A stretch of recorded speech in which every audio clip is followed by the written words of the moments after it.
morning from King of Prussia, Pennsylvania, guys. King of Prussia, Pennsylvania today for the John Birch Society Leadership Conference.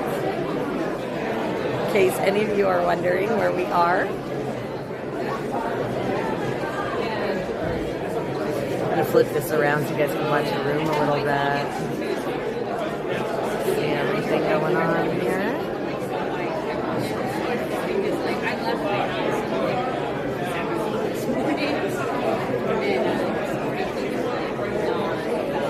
It's going to be a really great day today.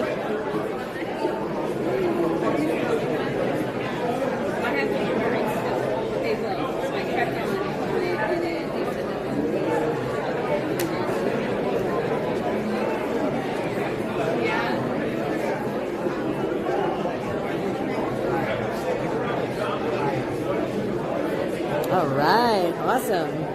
So it looks like YouTube is up and running. Very cool, very cool, very cool. And again, good morning, everyone. Good morning. We are in King of Prussia, Pennsylvania today, here for the John Birch Society Leadership Conference this year. This is going to be really amazing. Our program is going to be starting in about 20 minutes or so, 10 o'clock in the morning. The morning program begins. This is a sold-out event today here, and going to be very, very exciting. We're going to have a lot of amazing speakers with some very powerful messages today, guys. The program's going to be broken up a little bit. It's going to go from 10 to 12. We're going to have speakers. Lunch from 12 to 1:30. We're going to have speakers again at 1:30. I think that goes, oh goodness, I think we start again at 1:30 or 2 o'clock. I can't remember 100%. Then we have a few more speakers. We're going to have another break before dinner, and then we're going to have dinner. And the remaining speakers of the evening, the last two speakers will be General Michael Flynn and Catherine Austin Fitz. It's going to be awesome. We have several other amazing speakers, Pastor Matt Trewhella, Representative David Zimmerman. So again, lots of amazing stuff happening today, but we are here in this conference room right now at the Crowne Plaza Hotel. Again, sold out event, absolutely amazing. I actually think I'm going to take you guys for a ride. Take your walkabout for a few minutes here. Let me flip you guys around. You can see the room. It is going to be an amazing day. Like I said, lots and lots of awesome patriots here today. Amazing folks from all over the country here today for this event. And again, we're just going to walk around a little bit, show you guys the room. And I'm going to take my comments phone along with me here. But again, this is the venue here. All of these amazing folks this morning. Again, a really amazing lineup planned for today. Oh, it looks like they have coffee out here. We're going to go find some. So we'll take you a walkabout a little bit through the area. You can just kind of see, oh, pardon me. Just kind of see here everybody coming in this morning. What an absolutely beautiful, gorgeous day outside. But right in there, guys, that is going to be the area of the main event. So again, this is just super exciting. We're going to have a really awesome jam-packed day full of speakers and all kinds of other things going on. We're going to learn a lot of amazing things today. And of course, we've met so many awesome people already this morning, seen some of our friends that we already know. As you know, we've got friends everywhere, so it's always great to see everyone. And again, super excited for today, but I am going to just flip you back around. You can kind of watch the ambiance in the room. Looks like there's coffee cups. So, let's see. We're going to get some coffee. I haven't had any yet today, so this is going to be wonderful. Coffee. Yeah, it's a wonderful thing. Well, let's hope not.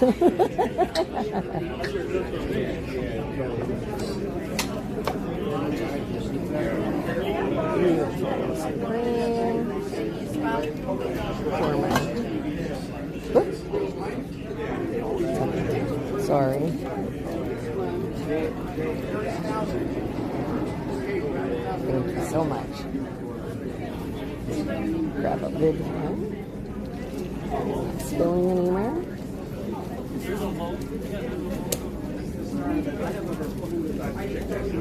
So again, all of the lunches, lunch and dinner is catered. It's going to be out here at these buffets. We're going to be able to enjoy that a little later.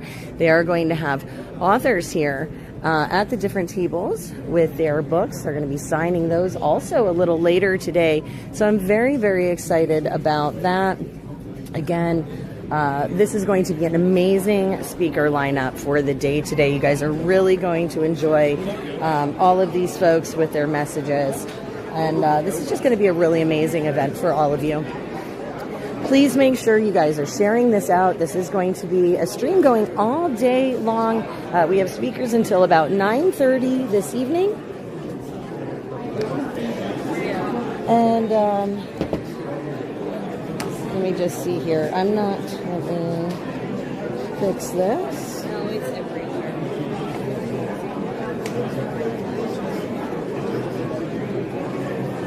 Okay. I'm going to put you guys back up here on the tripod. That way you have a really good vantage of the room there. Sorry about that little bounce. Oops, wrong way. Now over here, we're going to zoom in so you guys can see. That is our speaker podium there. So that's going to be pretty amazing.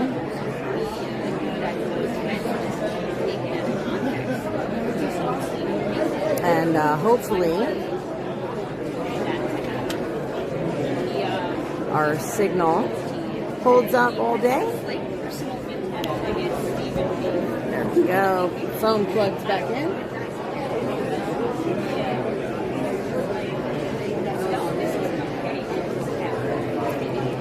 All right, and I'm just starting to see comments roll in, guys. So I do see some Rumble comments. Good morning and welcome, guys, to the John Birch Society Leadership Conference as we get ready to have our first speakers, our program beginning in just a little while here.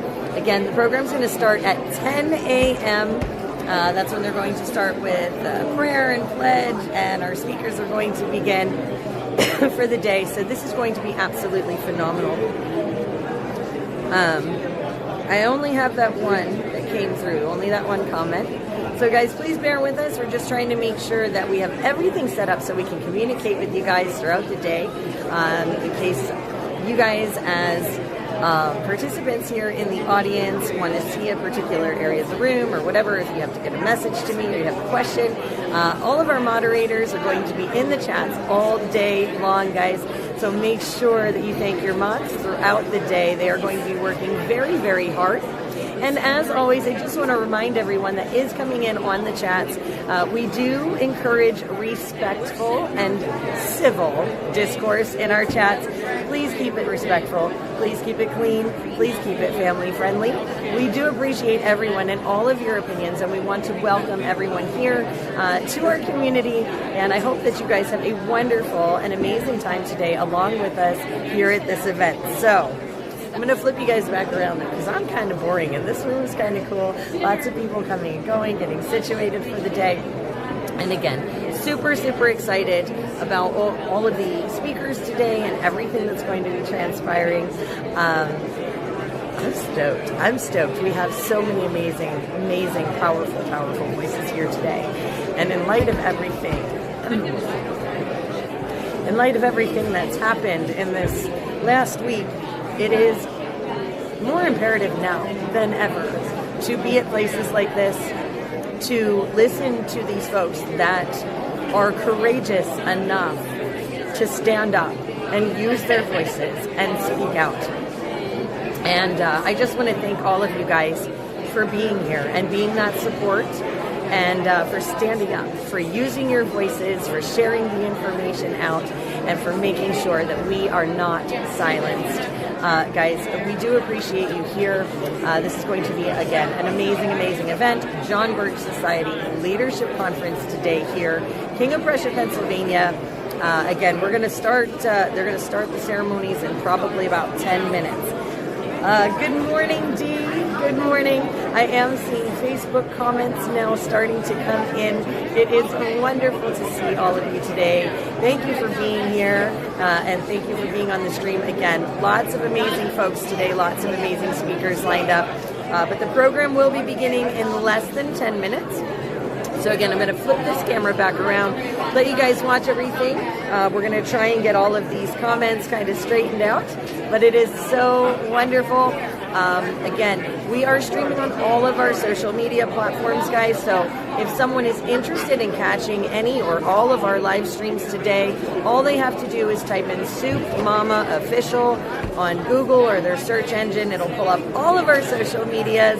We're streaming on all of the big platforms today: Facebook, YouTube, Rumble, Telegram, DLive, Twitch, and we are trying to also get up our Instagram and TikTok for the day. So guys, you might want to check out, if you got all of those social medias, check them out. Make sure you go over, say hi, let us know that you're in the comments.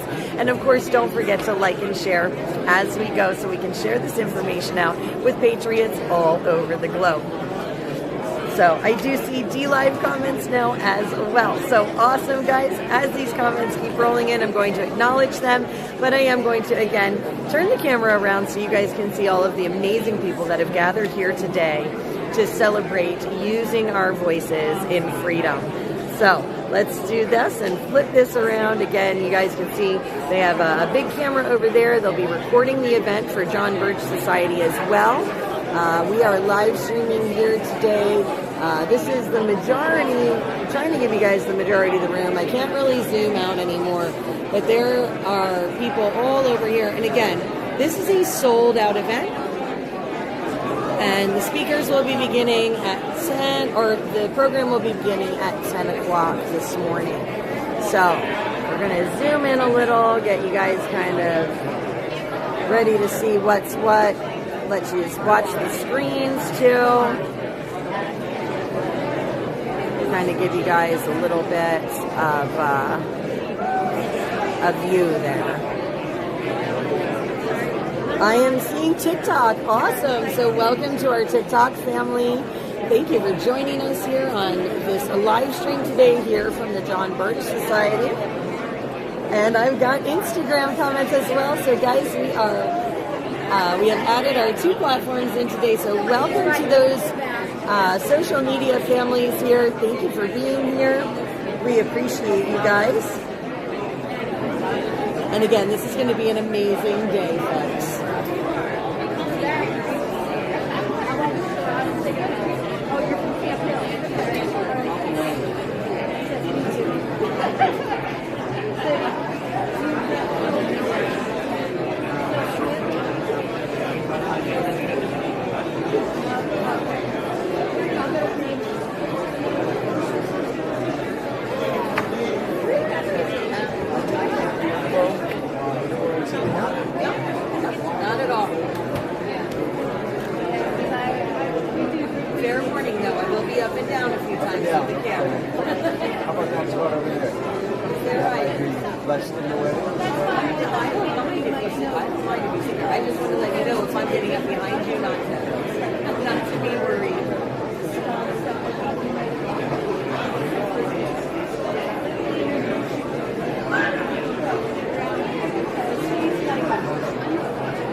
just to clarify, there are assigned tables for dinner. But right now, grab a seat. All right, guys, so they are asking everybody to make their way to their seats. Again, we will be beginning in just a few moments here.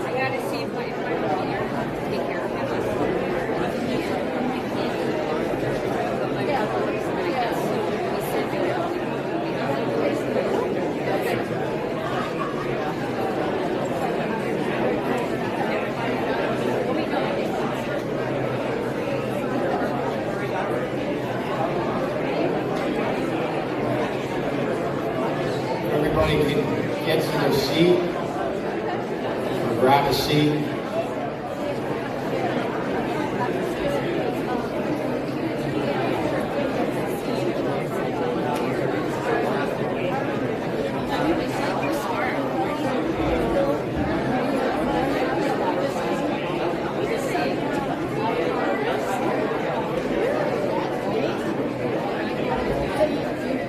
Okay, we're scheduled to start at 10.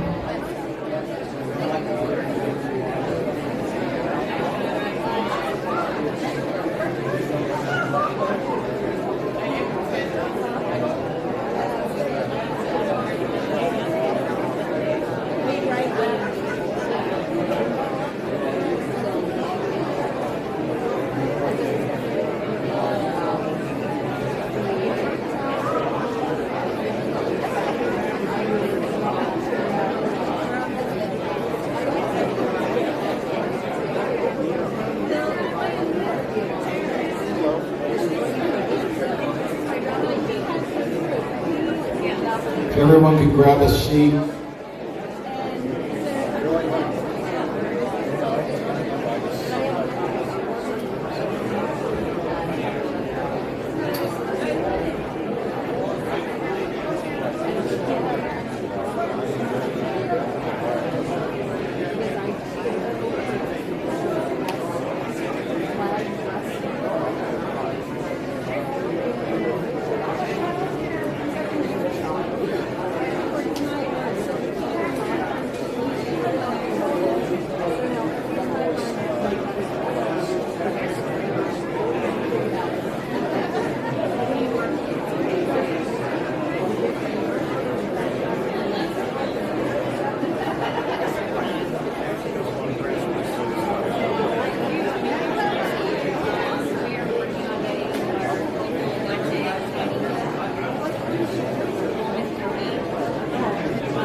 Okay, we have a busy schedule, so I'm going to ask everyone to please be seated. Just be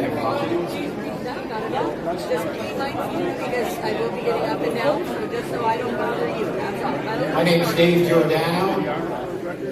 I'm Northeast Regional Director for the John Birch Society. I've been a member for 30 years. I started my first chapter, and I want to welcome everybody to the 2025 John Birch Society Leadership Conference. Thank you for attending. This is the first conference under wonderful leadership of our new CEO, Wayne Morrow, who took over in November. And if you think the John Birch Society is not important, Pedro Diaz-Lance was Fidel Castro's head of his small Air Force. And he was with Castro until Castro took over and turned to be a communist, and he fled, and he became a speaker for the John Birch Society.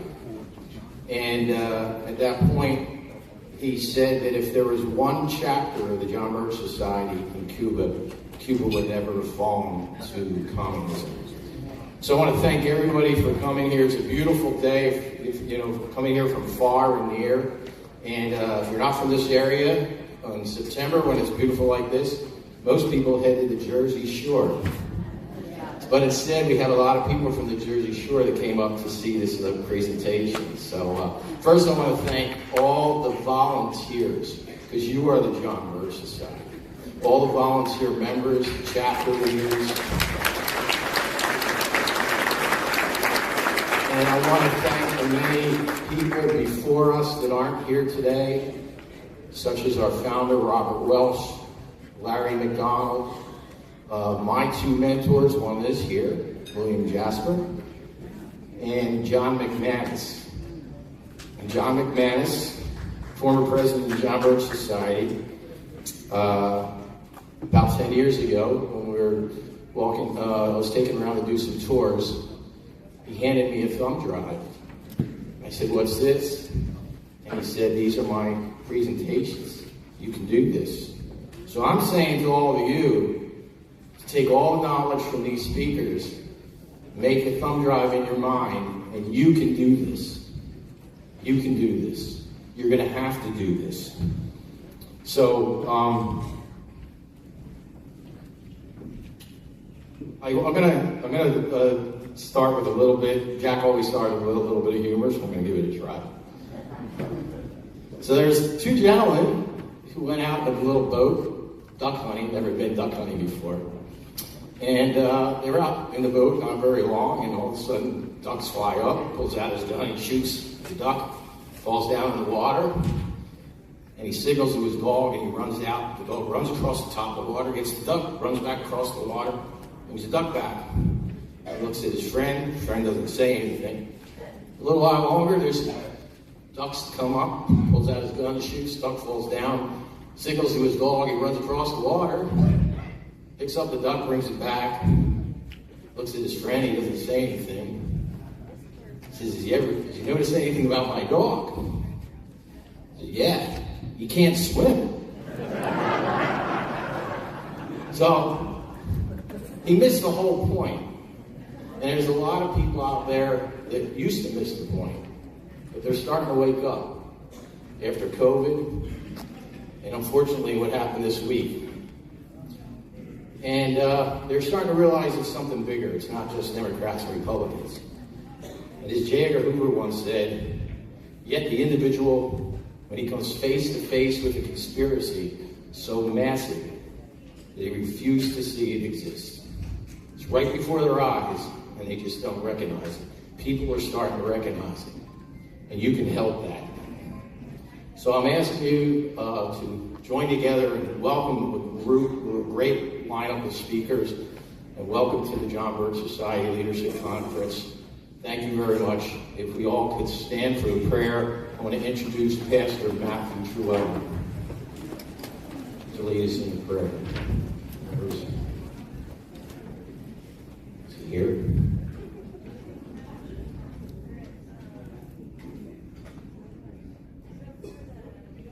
Someone like to lead us in. And ask someone to lead. Come on.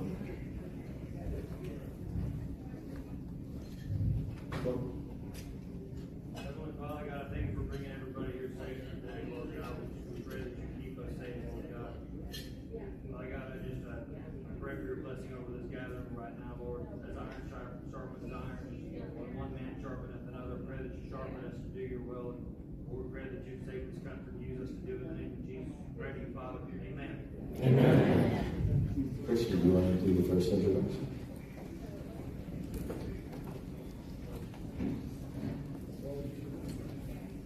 We can start with the pledge, yeah. Well, actually, we had it. Okay, start with the pledge.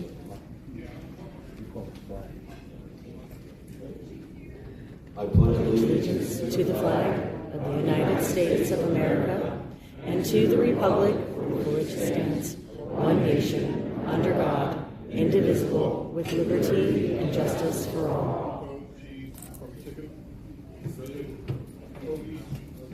I'm Christian Gomez, Research Project Manager at the John Birch Society.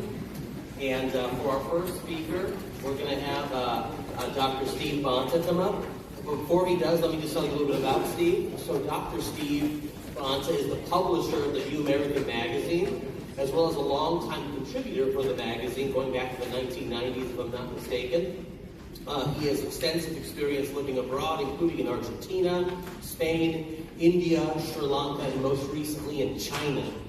He holds a bachelor's degree in literature from Penn State University here in Pennsylvania, as well as a master's degree in linguistics from Brigham Young University, and also a PhD in linguistics from Cornell.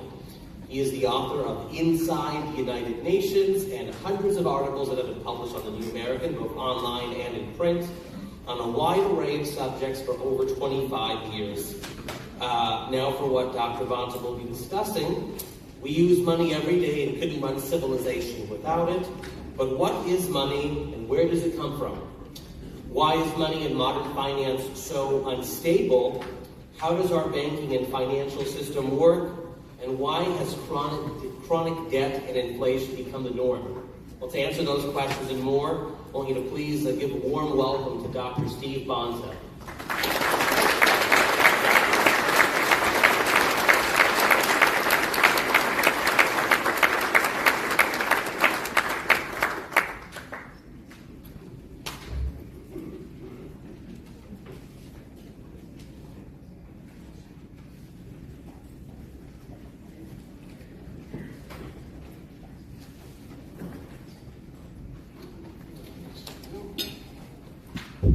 Don't hear that? First speaker of the day. If anything goes wrong, it'll be now. All right, well, that was the week that was. I don't know about you, but I'm kind of glad that we're drawing to an end to this week that started out with the Phillies' Karen and ended up with Charlie Kirk. And of course, I'm sure I'm not the first or the last today to say that we were very, very saddened by what happened with Charlie Kirk and also Irina Zarutska and Charlotte and all these things that have just riveted our country's attention. And I guess I would say, I mean, obviously I have a specific topic in my talk, but I think a lot of us are doing some soul searching across the country and asking, how have we come to such a pass and what are we going to do about it? So if there's a theme, and I think it's a theme every year in these leadership councils, these conferences, and also in the magazine that I am privileged to be the publisher of, it's precisely that. How have we gotten to this point, and what are we going to do about it? So I hope, in a humble way, to address one major facet of the problem, and of course you already have an inkling what that's going to be. So, forthwith, my talk. It's great to be back at Leadership Conference to give a presentation about one of my favorite subjects, economics, which I have coyly and unoriginally titled Dollars and Cents. Actually, that was Jack McManus's title, so it's in his great wake that I'm trying to swim today. I had thought to follow rather closely the format of the presentation that I give from time to time as a speaker for JBS, which is sort of a primer on how money and the economy work. But given the sophistication of this audience, I am going to focus on one topic only, a topic which is a perennial favorite of the financial news media, and perhaps look at it from a different perspective than you are accustomed to hearing. The topic is inflation. Now, while most people freely admit to not understanding economics writ large, everybody professes to understand inflation. Its effects are everywhere, and most of us associate it with rising prices at the gas pump and at the grocery store, as we saw so dramatically, for example, with egg and fuel prices during the Biden administration. Anytime prices go up, we are told that inflation is at work. Here, for example, and let's see if this can make this work here. I'll skip through a couple of slides, maybe. Where do I point this? Okay. Well, here. So much for my rhythm. Okay. Let's see. Sorry. What did you do? It has on off switch. Oh, there it is. So much fun. There we go. Okay. All right. Okay, well, that's what I was doing, but it was not responding on us. Okay, let's skip over this. Okay, so here are a couple of headlines, and actually I culled these from the media back in the spring, and we're seeing a spate of similar headlines in the last week or so for those of you that follow financial news at all. So here's one from the Gray Lady herself. U.S. inflation, by the way, it's an insult to all women with gray hair, but the New York Times. And here's another one. CPI inflation is very tame despite Trump tariffs. Okay? So these are for the New York Times and Investors Business Daily, the latter one, on the subject of the Trump tariffs and the expectation that they would cause inflation. What news stories like these reveal is that the old heads at venerable legacy media firms like these two haven't the foggiest idea what inflation is, where it comes from, and what its true effects are. Inflation is not just an economic and a monetary phenomenon either. It's also a moral and cultural one, and it's precisely the moral and cultural effects of inflation that are the least appreciated and the most insidious. So first of all, let's review a few facts about money and banking. I might have some slides for this. I'm kind of playing fast and loose with it here, which are necessary in order to understand inflation's effects on the economy. Money is a commodity with a very important purpose. It allows people to engage in indirect exchange for goods and services. Without money, people have to barter directly, which only works as long as both parties involved in the exchange are in need of the other's product. For example, if I have a milk cow and I need flour, I can only obtain the latter if I find someone who has flour and is also in need of milk. In very localized economic transactions, where everybody knows everyone else, and where most people are capable of producing several kinds of products, barter can work, sort of, but it is not a system of exchange that facilitates the accumulation of capital or allows any kind of complex, extended civilization to develop. For civilization, which is at least until recently what we had here in the United States, you need some kind of commodity that allows for indirect exchange, something that everyone agrees to use in order to get past the limitations of barter. Over millennia, people have used various commodities for money. I want to see if I have any slides here. Okay, well, I think I'm going to leave off on the slides because we're shortly going to deviate very severely from this, so it'll be a distraction. Over millennia, people have used various commodities for money, including gems, cowrie shells, beans, seeds, and even cattle.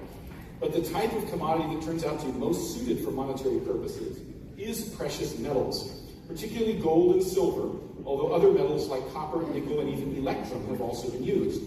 This is because precious metals are durable, divisible, portable, and valuable in their own right, all very useful attributes for money to have. But most importantly, precious metals are scarce. That means that it's very difficult for anyone, a tycoon, a bank, or a government, to control their supply. That's a critical feature because the larger the supply of money relative to other goods and services, the less will be the exchange value of the money for those goods and services. In other words, prices will be higher. And if someone has the power to create money at will, like a counterfeiter running a printing press in its basement, it's a tremendous benefit to the person producing the funny money, but a disadvantage to everyone else. Why? Because the influx of counterfeit money increases the money supply and drives up prices while devaluing savings. And that, in a nutshell, is how inflation works. Except that the counterfeiters aren't penny ante criminals working in grimy cellars and warehouses. They're besuited bankers and politicians colluding to perpetrate the greatest financial fraud in human history. This fraud has been going on for more than a century, ever since the creation of the Federal Reserve, and with the passage of time, it has only grown in subtlety and complexity. The Federal Reserve, like all modern central banks, works like this. In order to increase the money supply, it periodically purchases U.S. government debt, loosely referred to as treasuries, treasury bonds, bills, and so forth, on the secondary market via certain privileged financial firms, which are called primary dealers. The Fed pays for this debt by creating new money, essentially by making a computer entry. The Fed can also increase the money supply by either lowering the reserve requirement for banks or the interest rate at which it loans money to these banks. And by banks, I mean your commercial banks that are part of the Federal Reserve System, which is most of them. In either case, the commercial banking system linked to the Fed will then loan out more money, a proportion of which is also simply created by computer entry, and voila, more money is created by the magic of what economists call the money multiplier. I'm not going to go into all the details because I want to get to the larger point, but the takeaway is that the Federal Reserve and affiliated banking system create money out of debt, either via open market operations, which is the technical term for the purchase of treasuries, or via issuing more loans to the public. This is a much more complicated process than, say, printing up bales of money and throwing them out of helicopters. But the long-term effect is the same. The new money drives up prices just as surely as if it were monopoly money printed in somebody's basement. And here's the really neat feature of inflation from the point of view of the rich and well-connected. It doesn't affect everyone the same. The new money first enters the money supply at the point where debt is purchased. In the case of open market operations, that means the primary dealers, all of which are huge money center banks and finance companies. Those institutions and those who do business with them get first dibs on the new money, and that drives up the values of the assets they purchase for their portfolios, stocks, bonds, real estate, and the like. This, and not venal speculation, is the real cause of asset bubbles, by the way. The other major point of entry, commercial banks, is more diffuse, but the effect is the same. Lower interest rates means greater demand for loans for business, real estate, cars, and college educations. And again, these classes of assets have all increased dramatically in price over the years, which is why people have to borrow more and more money for longer and longer term loans to finance the purchase of houses, college educations, motor vehicles, and so forth.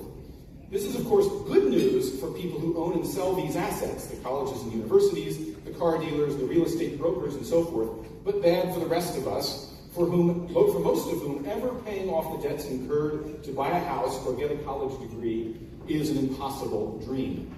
And those grocery and gas prices, they're really kind of an after effect, what's left over after the new money ripples through the economy. So, the reality of inflation is that it affects both asset values and consumer prices, whereas most economists, at least the ones in the employ of government, only focus on the prices. And in the long run, it bankrupts empires because of how it distorts prices, drives up debt, and in every way is corrosive of the workings of the free market. This is why Karl Marx recommended inflation as a tool for destroying capitalism, when he suggested in the fifth plank of the Communist Manifesto the creation of a central bank with a monopoly on the money supply. He knew such banks would corrupt and ultimately destroy the free market he despised. But, and here's the larger point that we've been leading up to, the effects of inflation extend far beyond prices, unfortunately. This is because inflation changes people's time preference. Time preference is a subjective characteristic of human behavior, whereby we prefer something now instead of in the future. All of us, given the choice of having some desired item right now, as opposed to a year, 5 years, or 10 years from now, would choose to have it now. Okay? But with savings, borrowing, investing, the time preference question becomes a little more interesting. We ask, would I rather have $1,000 now, or $1,500, or $2,000, or $3,000 a year from now? The expectation that we can turn a profit over time is what prompts us to take financial risks by incurring debt. We are betting, in effect, that we will be able to satisfy our time preference by paying off the debt with interest, and still make a lot more besides. Now, when interest rates in terms of credit are left to their own devices, people generally have pretty strict limits on how much debt they're willing to incur and for how long. Once upon a time, within the living memory of many of us, including yours truly, most college loans were 10 years or less, mortgages lasted 20 years, and the average car loan was 24 months. Kind of strange, doesn't it, for younger people? People generally expected to be out of debt by middle age and to have enough savings to retire in their 60s and leave an inheritance for their children. But now the typical mortgage has a 30-year term, and 40-year mortgages exist. Car loans of up to 8 years are now commonplace, and federal student loans stretch up to 25 years. It's impossible to imagine our frugal parents and grandparents willing to borrow so much and for so long. So, what has happened?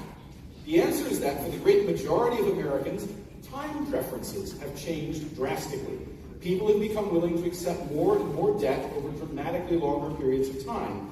And this has happened because of the way that inflation has distorted the valuation of money and credit over time. And there are other consequences to our generational inflationary economy.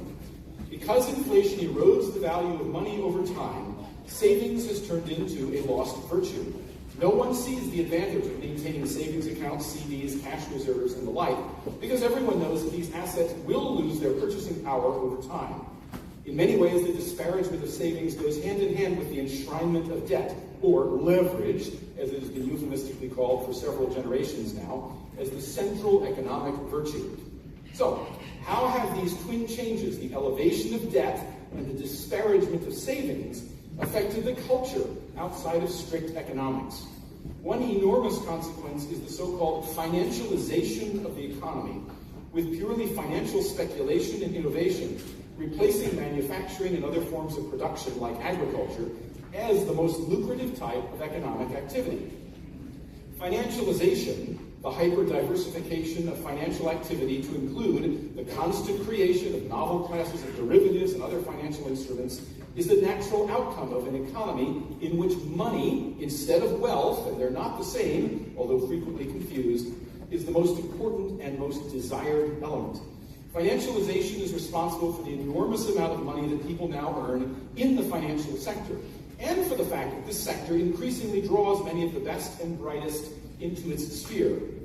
Anyone familiar with modern physics is probably aware that that discipline has been in crisis for decades, with little to show, theoretically or practically, since at least the 1970s.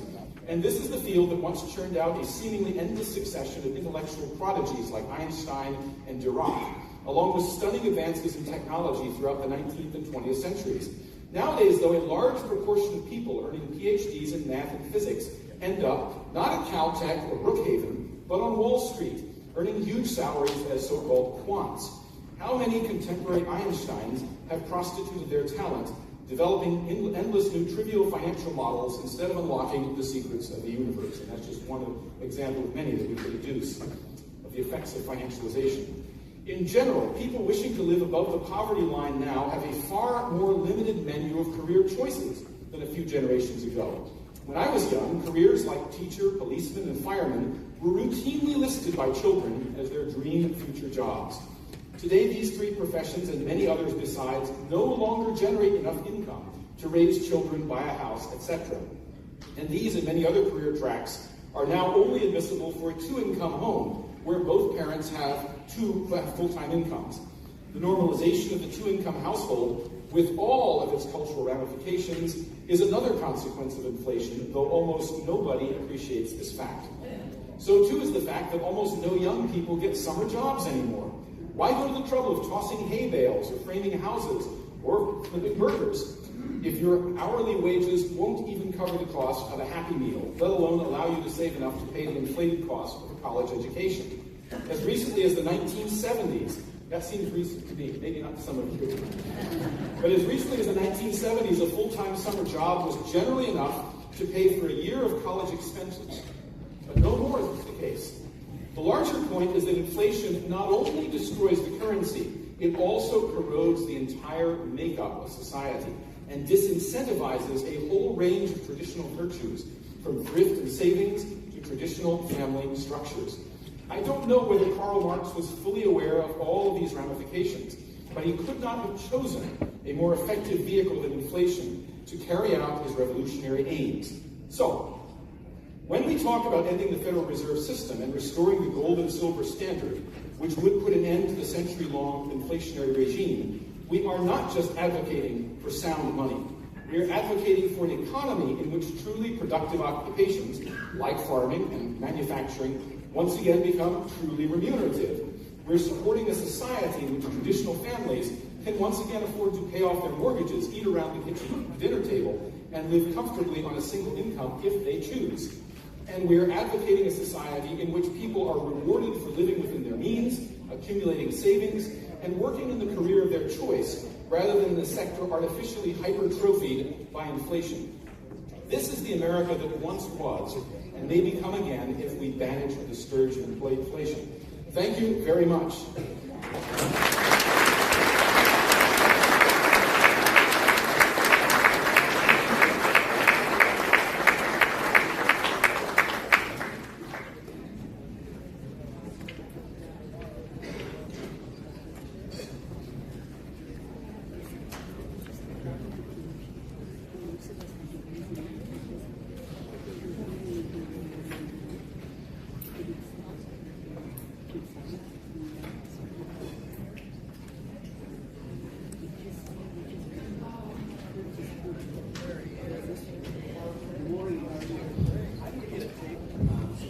Wayne Morrow, the CEO of the John Birch Society, asked me to read the following statement that he prepared regarding the murder of Charlie Kirk.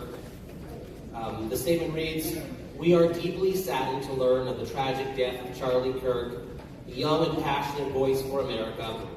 Charlie's tireless efforts to educate and engage the next generation on individual liberty and constitutional principles reflected a commitment to ideas we hold dear. His significant role awakening political awareness among youth is undeniable. We extend our sincere condolences to his family, friends, and supporters. He will be remembered for his love of God, family, and country." I think it would be appropriate if we just had a brief moment of silence where you could just each quietly pray for him and his wife, Pursia Erica, and their children that now no longer have that wonderful husband and father in their lives. So we pray for, just silently pray, take a minute for Charlie.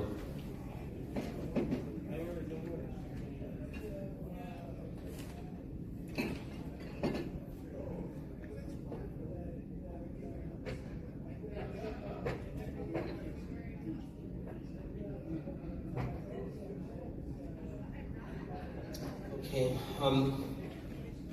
we do have some guests with us here.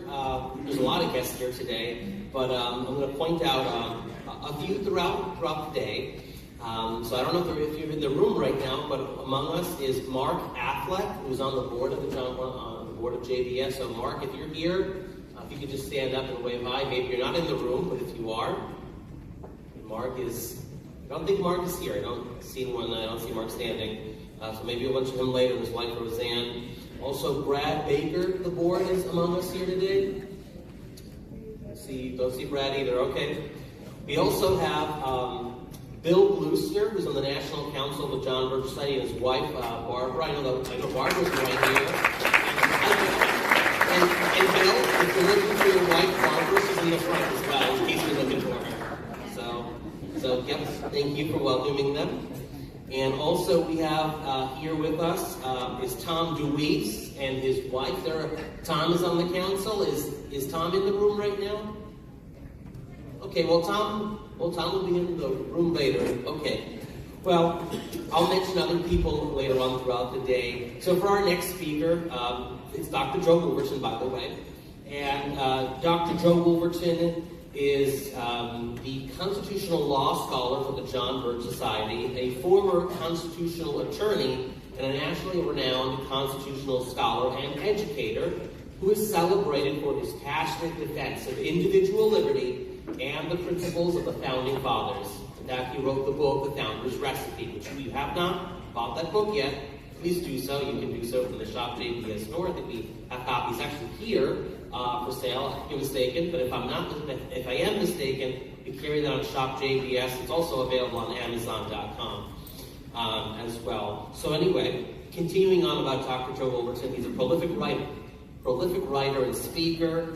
He's captivated audiences across the country with his profound understanding of the Constitution, federalism, and state sovereignty. And if you know Joe, then you know that he has a very unique, that is second to none, ability to make complex legal concepts accessible to the average person and very engaging. So that's a gift, I would say, that Dr. Wolverton has.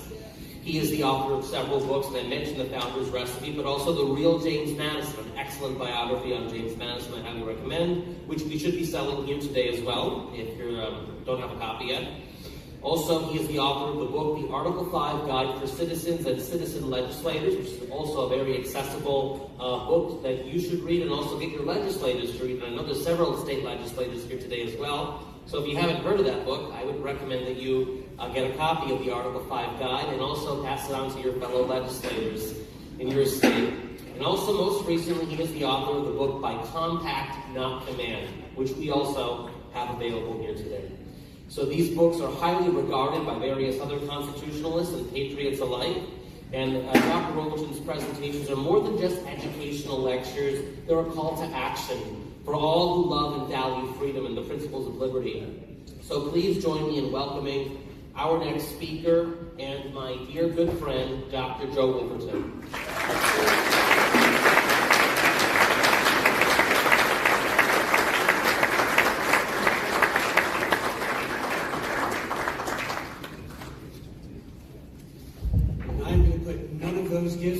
display today. I am simply here to speak as the president of Western Islands. Not simply, I have to be here. So I won't be talking about, so everybody that had their, Joey speech bingo card and thought you were going to get to cross off your Algernon Sydney. I don't think it's going to happen. No, it will happen. Come on.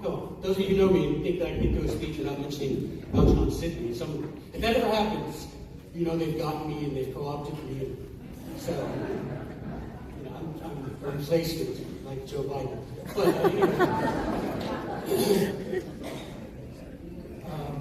everybody says tell a joke. So I'm going to tell the only political joke that I know. A Marxist, an illegal immigrant, and a homosexual walk into a bar. And the bartender says, "What can I get you, President Obama?" So,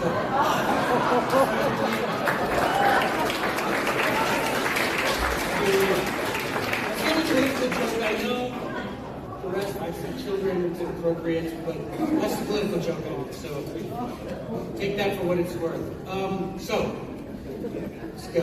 Let's talk a little bit about Western Islands. So when I came on, when Wayne became CEO, Wayne said, when we get things fixed, financially particularly, I want you to take over the bookstore because it's woeful. Because I told him, I said, for years, the bookstore was sort of the ATM for the John Birch Society. We sold so many books. I was birched, as we say, by The Shadows of Power, by The Human Exposed, by Bill Jasper. Those were my entrees to John Birch Society when I was 18 and 19. And so I told Wayne, we need to do something about this. And then, at that time, Wayne said, our most desperate need is social media, right? So he's like, I want you to find some way to goose our social media. We're languishing there. We should be prospering. So I took control and I said, okay, Joey, I'm talking to myself because I call myself Joey, because everybody else does. Or my mother, first of all. So I said, I'm 54, I'm Gen X, as we call it. I don't speak the language of social media, and I don't. So I tried doing a couple of things, and it was rubbish. So, who was it? Not Affleck, I'm getting mixed up now. I forgot his name. Matthias said to me, I'll take it. I'm 30 years old. I said, perfect, do it. You're 30, you speak a language, man. Then we found a girl who had been doing social media. She's 30 years old. She still does it. We went from getting maybe 100 views on our posts to getting regularly, routinely over 10,000 views. We monetized our account. We get paid every month now by Twitter, by X. It's great, yeah. And she's not here, but clap for Daniela. She kills it in that. And I was simply the Gen Xer that realized I was out of my depth with social media lingo, and she isn't, and it's brilliant. Well, anyway, this leads me to Western Island because it was, people were constantly reaching out to us via the X account and saying, who took control of the John Birch Society? This is incredible. The Zoomers have control of the John Birch Society. I, hand to heaven, didn't know what a Zoomer was. I texted Daniela and said, is that a good thing that the Zoomers are in control? And she's like, I'm a Zoomer. And I'm like, but for a minute, you're thinking, I don't know who's Zoomer. I don't know. And so she's like, yes, it's a very good thing. The Zoomers are in control. And it was these young men, and they're like, tell us more about Hilaire de Berryer. And I'm like, first of all, son, how do you know who Hilaire de Berryer is? Oh, we all know him because blah, blah, blah, podcast. And I'm like, what? So I went to Wayne, I'm like, okay, we got to get this Western Island thing ramped up because these kids are dying over Hilaire de Berryer, the American James Bond. And I'm not kidding, it's like, Hilaire de Berryer, you could ask Bill, is Bill here, Jasper? Are you up here yet? No. So he's still languishing downstairs. It was hard getting out. I'm not here last 2 years. Bataan Death March. But that went over the Zoomer's head, you see. But anyway, I said, we got to get this Hilaire de Berrier stuff background to the trail. So we put it, as you can see, I don't know if y'all can see it, right? We decided with Joe Kelly, which P.S., if it weren't for Joe Kelly, I wouldn't be here. I had double pneumonia, and pneumonia in both my lungs, was on death's doorstep, I'm not exaggerating. And Joe Kelly stepped up and carried the load for me, pinch hit for me for 2 weeks while I recovered from that. And all credit to Joe and to Connor, who's on our team as well, at Western Islands. So anyway, we went to work straight away. Joey, shut up and just do the presentation. Okay, so Western Islands. So we did Background to Betrayal, because it was the 50th anniversary of the fall of Saigon. And I said, what would be perfect for these kids? Let's do the vintage cover, right? Let's not change the cover to make it cool, as the Gen Xers in here would say it's cool. Let's put the original cover, you can see it there. We sold out, guys, no word of a lie, hand to heaven, 4 printings before that thing was ever printed. We were making at some point $1,000 a week on that book.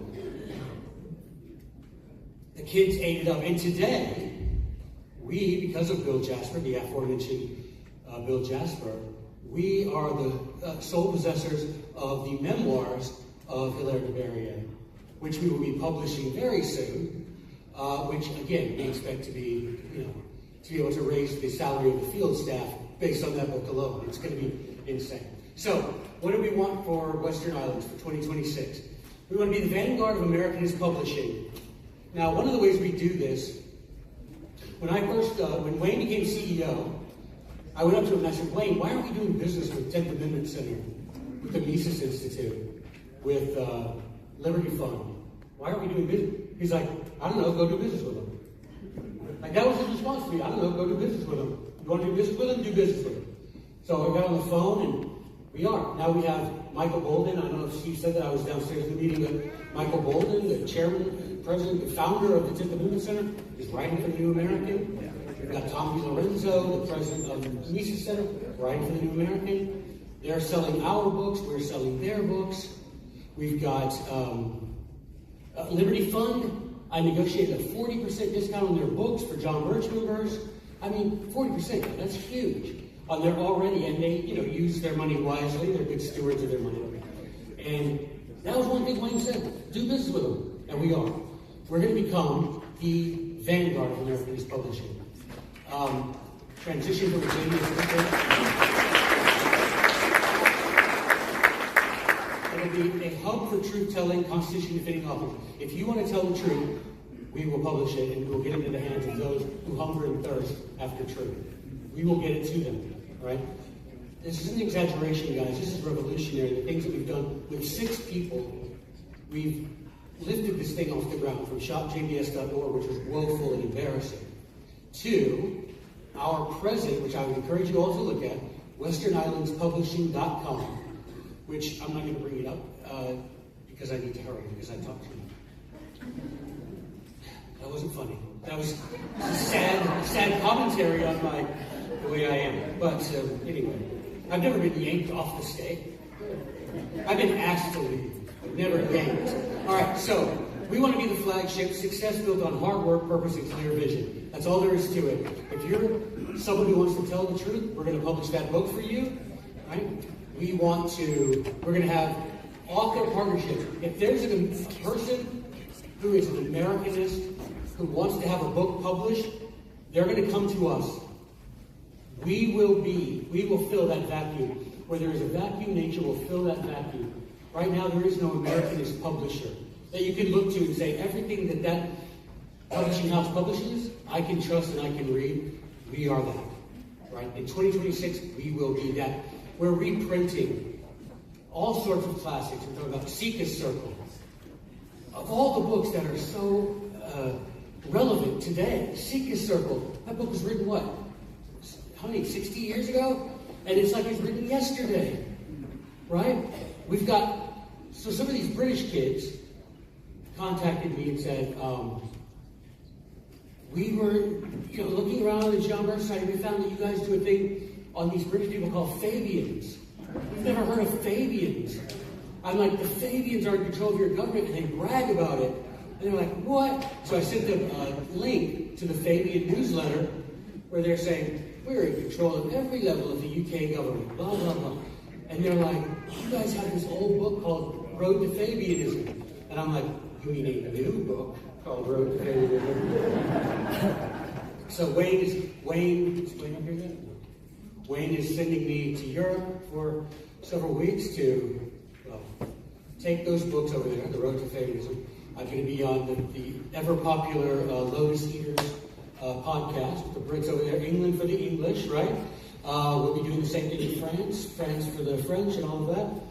And we'll be opening a version of the New American in French, a version of the New American in England. We will be opening chapters in the UK and in Holland and in Germany and in England. This is a new day for sure. The Western Islands is going to be the arsenal that provides the weapons for these Englishmen and Frenchmen and Germans to fight back against globalism and Marxism in control of their country.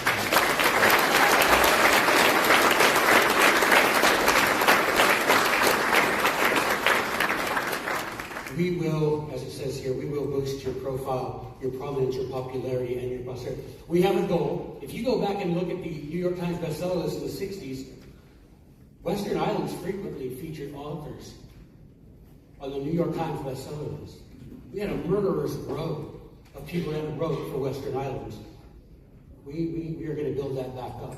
And our goal for 2026 is to get a book on the New York Times bestseller list, to bring that attention to us again, right? So, as you see here, one of our books that will be coming out soon is an update to the deep state by our own Alex Newman. I know Alex is here, but I just saw it. I sat next to her. Hey, nice job. And we're going to be a soup to nuts publisher, right? Everything we'll be doing it. Print on demand and ebook capabilities, audio production, which will be done via AI, right? We will be doing that for all of our books, past, present, and future. We'll be using AI to do audiobooks, so it'll literally take a few minutes to make an audiobook of every book, right? Instead of having to hire someone to record the book and take the time to edit it, all of that sort of thing, we're just going to have AI do it. And because of Connor and his extraordinary talent, we've rebuilt the back end of our operation to be faster, more responsive, more professional. Truth deserves to look and to feel excellent. This is true. So, our goal is simple: make the books of Western Islands available to every American patriot. Now look, this is the thing. If y'all went on to shopjbs.org, I don't know, in the past several months, there were books on there that cost $80 that were marked up 3,000%. What's that about? You can have an arsenal full of the most technologically advanced, potent weapons, but if they do not get deployed to the forces on the front line, they are going to do nothing but rust in that arsenal. So we went in and we lowered the price on everything. It is all affordable now. If it isn't, you email me and I'll make sure it is.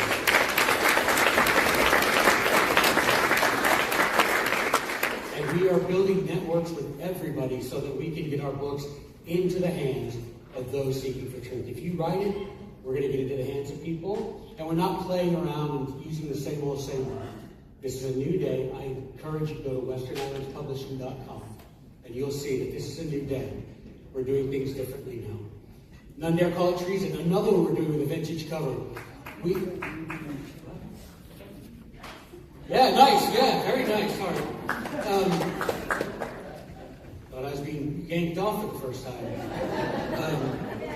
Not yet. How many minutes do I have left, by the way, Christian? How many minutes? 3 minutes ago. Huh? Oh, good. Okay. So, we are tearing down the traditional publishing and replacing it with a marketing machine network, principally social media. Guys, the sale of Background Betrayal was 100% spearheaded by our X account. Those kids did not get enough, and they just bought and bought and bought, and are still buying. And when that memoir hits, they will still be buying.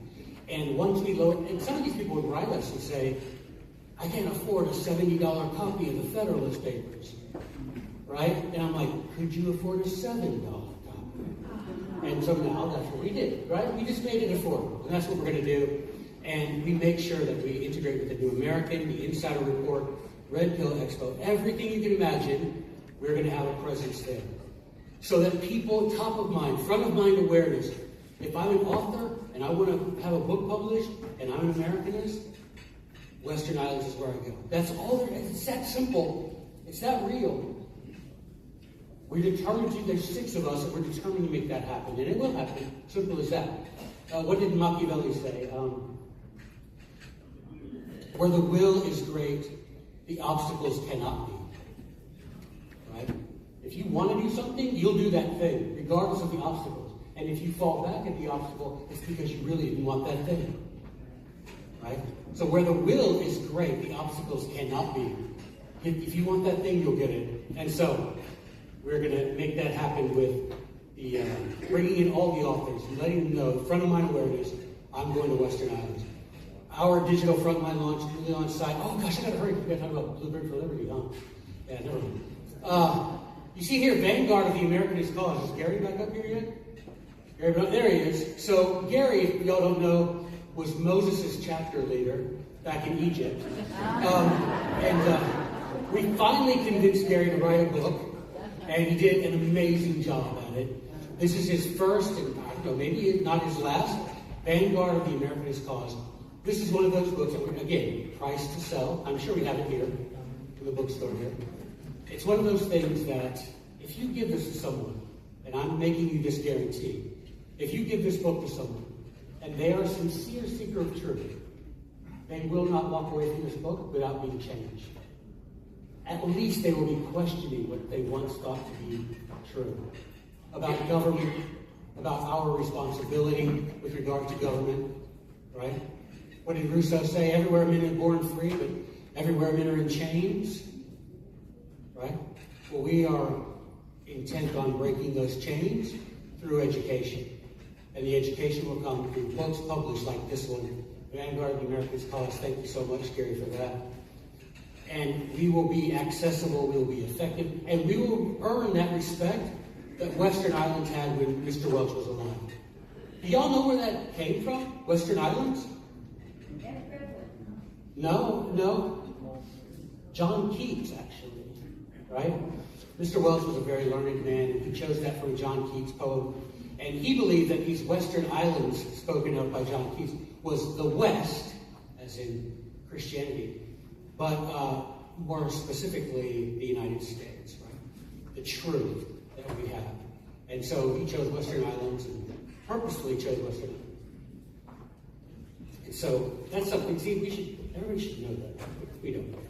All right, we're not keeping up, we are leading. The time has come for truth to speak with thunder again, and Western Islands will be the publisher of that thunder.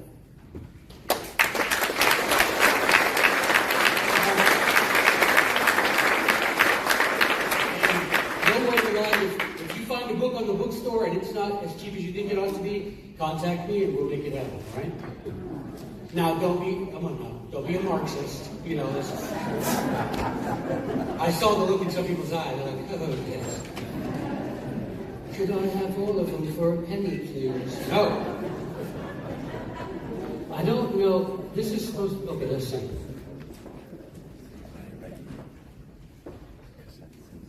The founders gave us a blueprint for liberty.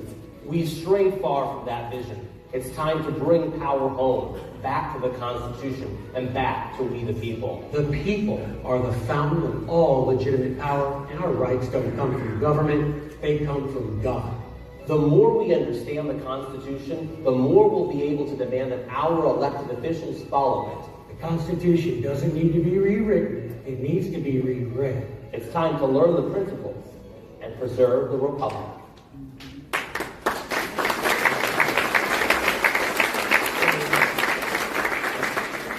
Blueprint for Liberty is what I was originally hired to do, was create this class that would replace Constitution as a solution and be a homegrown, a JBS vehicle. Founders gave us So, it is a 13-part lecture series. It is from soup to nuts, all you need to know about the intended function and form of the Constitution, of the Confederation of Sovereign Republics that James Madison described, right? James Madison in Federalist 39 said, "We are not a nation, but a confederation of sovereign independent republics." Hence the need to make America states again, right? If we do that, we can force the federal beast back inside its constitutional cage. And the whip we are going to use is the blueprint for liberty. You will see this become everything that we hope it will be. This is going to be one of those things that you're going to want to invite neighbors. If you have ever shown a constitutional solution, you're going to want to do this. It's sleek, it's well published, well produced, well written, well everything. And it's got lovely graphics with it.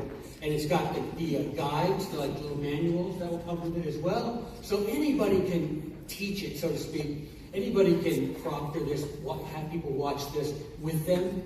Guys, it took us so long to do this because we wanted to get, and Christian right here is the reason, primarily, pointed Christian, and everybody laughed. No. So Christian was insistent that there not be a comma in a quotation changed, right? He's like, no, if we're quoting, we're going to be the most quotable, the most accurate, right? And so, and I'm so grateful for him and his leadership in that our quotations, I'm telling you, we had weeks where we went trying to find the original source. We're not just going to say something because it's a popular saying. Can we find where that thing, because that was a problem we had with the old series, was people would call us out on mistakes. And so we're like, we're not going to make those mistakes anymore.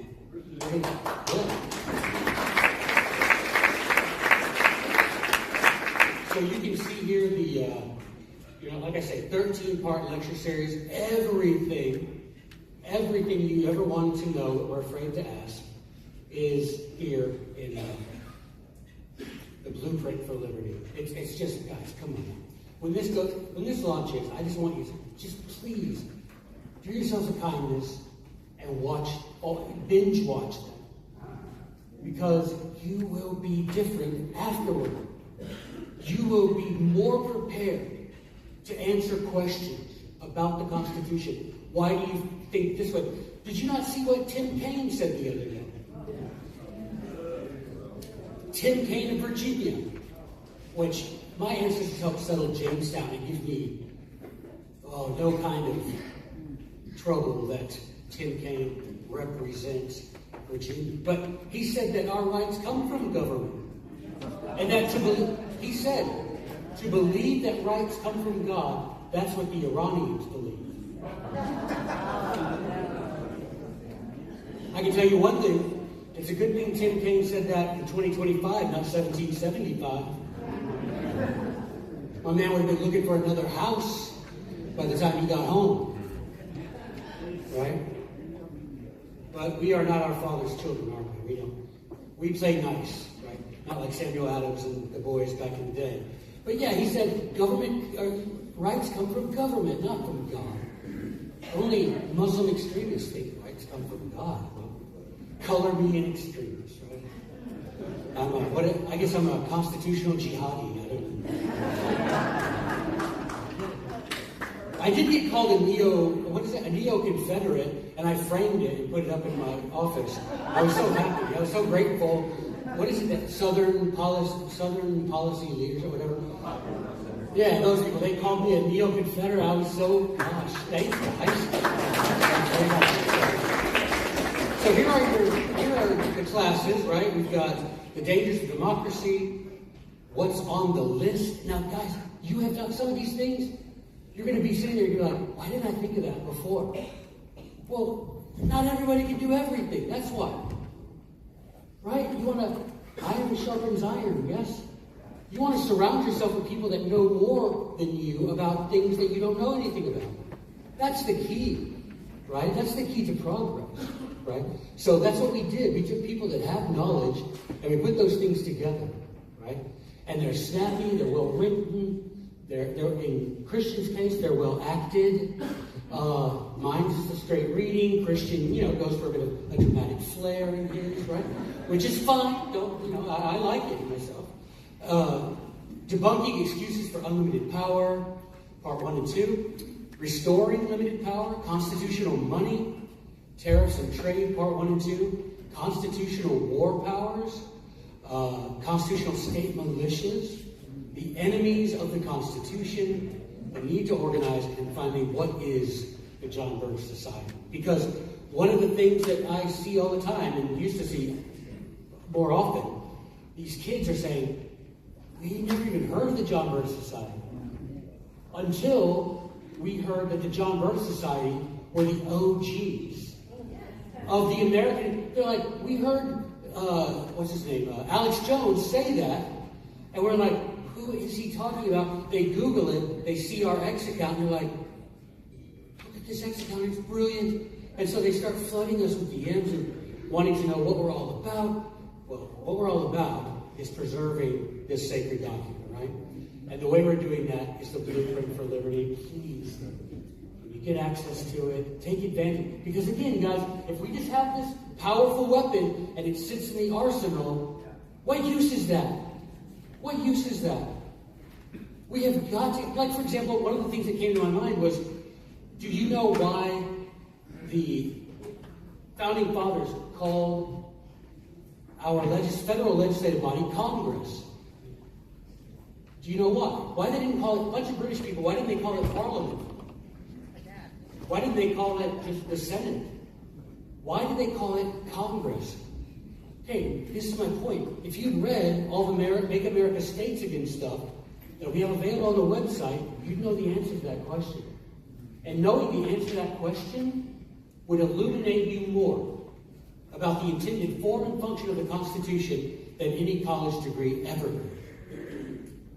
Just knowing why they chose the word Congress. Why did Robert Welch say Western Islands? All of this Blueprint for Liberty will show you these things about the Constitution. I'm guaranteeing you things that, I don't care if you've been a member of the society since, if Robert Welch himself signed your membership papers.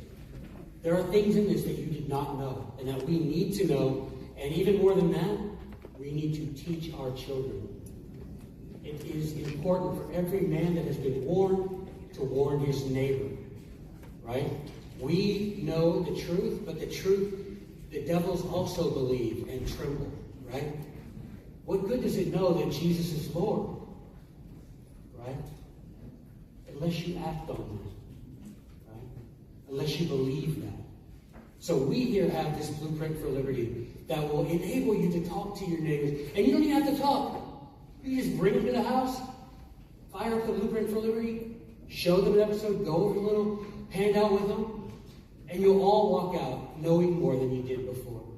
That's a gift for anyone in here. Anyone. I learned something by the other contributions. I did a few of them. Christian did a few.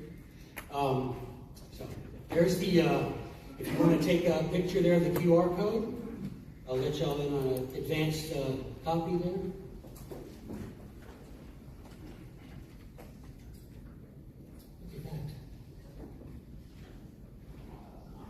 Is that it? Is that it? All right. Did you not get the thing? Yes, sir. So I wanted to, in closing, make sure everybody got their Algernon Sidney Square marked on their bingo card. Yeah? So Algernon Sidney, as you all know, John Adams called him the Apostle of Liberty. He was, Thomas Jefferson said, if you haven't read his book, Discourses on Government, you do not know why we fought the American Revolution. Thomas Jefferson said Discourses on Government should be placed in the hand of every American child as soon as he's old enough to read. I bet there's very few in here who read Discourses on Government. You got to change that. And you get 40% off at Liberty Fund, who sells the book. So got that going for you, right? You can get your education for a little cheaper. Well, Algernon Sidney basically was a martyr for Republican with a small r government. And he had his head chopped off because he dared tell the truth at a time when, as he says on the scaffold, truth is treason. Yeah, does it sound familiar? Yeah, truth is treason, right? So he stood there on the scaffold. He gave a letter for the sheriff to read. He was not doing well physically after being locked up in the Tower of London for months at 60 years old. He wasn't doing well. So he gave this letter, and I just want to read the end of it as the coda of my presentation as well. And he says, "The Lord, sanctify these sufferings unto me. And though I fall as a sacrifice to idols, suffer not idolatry to be established in this land. Bless thy people and save them, Lord. Defend thy own cause and defend those that defend it. Stir up those that are faint. Direct those that are willing. Confirm those that waver, and give wisdom and integrity unto all. Order all things so as may most rebound to thine own glory. God grant that I may die glorifying thee for all thy mercies, and that at the last thou hast permitted me to be singled out as a witness of thy truth, even by the confession of my opposers, for that old cause in which I was from my youth engaged, and for which thou hast often and wonderfully declared thyself." Guys, this should be our prayer.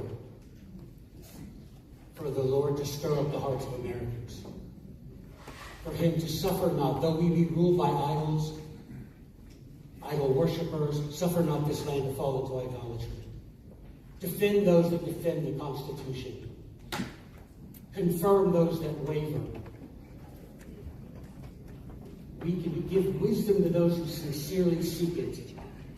And I testify to you, with all the power that I can, that if we do these things, if we read these books, if we follow this program, if we share this with people, there will come a day where we no longer compromise or capitulate, where we say, "No, you move. We are standing here. You move." That day will come to where when the Lord sets his foot in the United States once again, that he will set his foot on a free country. Thank you guys so much.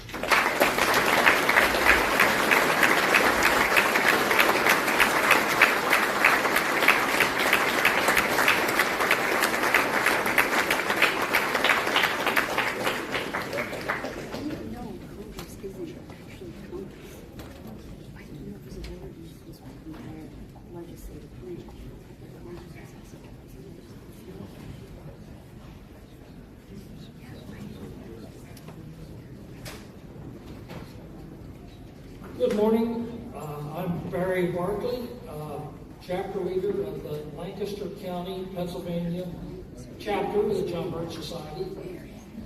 I was a former chapter leader of the Madison, Ohio John Birch Society chapter a long time ago. I've been a JBS member since 1974, 51 years. My connection with our next speaker, Representative David Zimmerman, goes back a ways. He is the Pennsylvania representative for the 99th District. That's an area between Lancaster and Reading, Pennsylvania.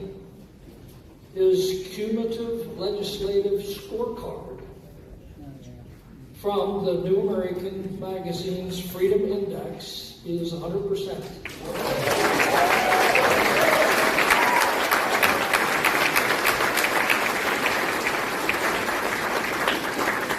He has attended some of our chapter meetings and in the past, and he was at our August chapter meeting, and we presented him, we passed out his latest scorecard and surprised him by presenting the New American Magazine's Legislative Scorecard Constitution Award. Among his many constitutional votes over the years, this latest scorecard is an interesting example. It had 6 issues in it, and Dave voted no on all 6. Sadly, all 6 issues passed into law, or passed by the House. One of the issues that subsequently passed into law was the absurd Carbon Capture and Sequestration Act, which is connected to the UN's 2030 agenda and supports the hoax of climate change. As we know, CO2, carbon dioxide, is a benefit to the planet, and we don't need to spend a government-subsidized fortune to install pipelines to bury it.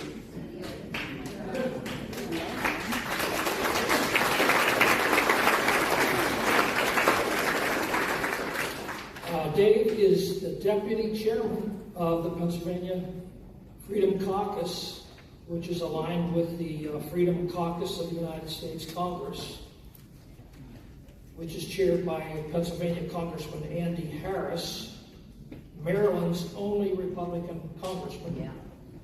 It is an honor for me to introduce Representative Dave Zimmerman, who grew up on a dairy farm and has a solid record of following the Constitution since his first election to the Pennsylvania House in 2014. Please give a warm welcome to Representative Dave Zimmerman.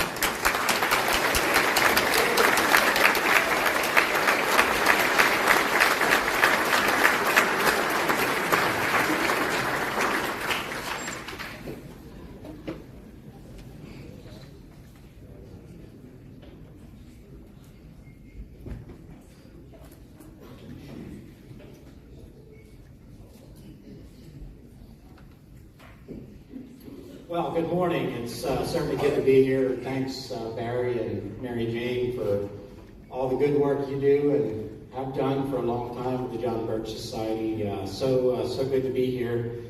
A couple things I want to kind of cover with y'all this morning.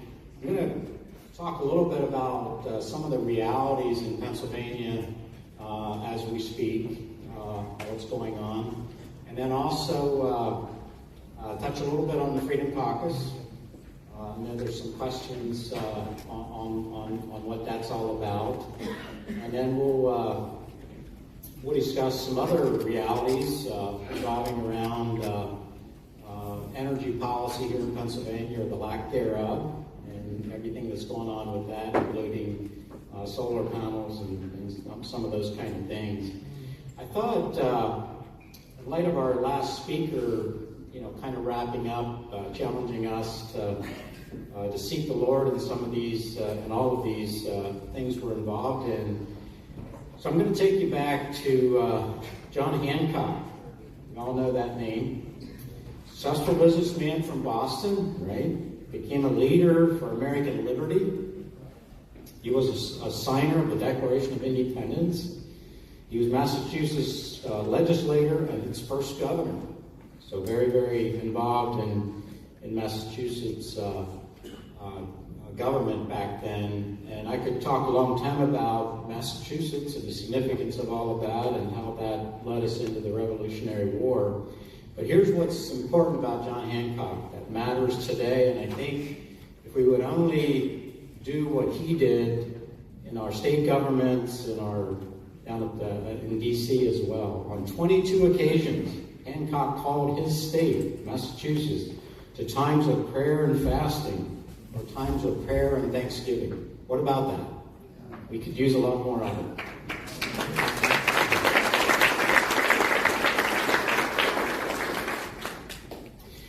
Well, let me begin with this.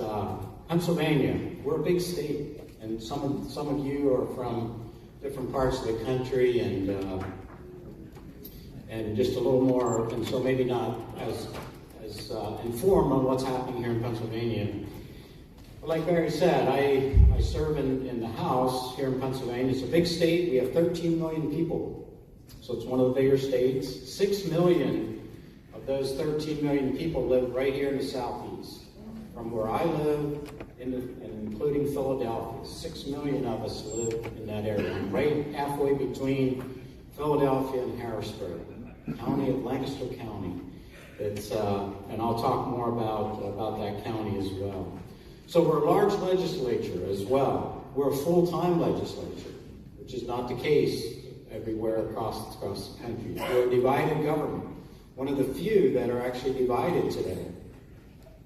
We have 203 House members, so I have 202 colleagues. 202 are Democrat. I'm sorry, 102 are Democrat. Some days it feels like 100 or 202 are Democrat.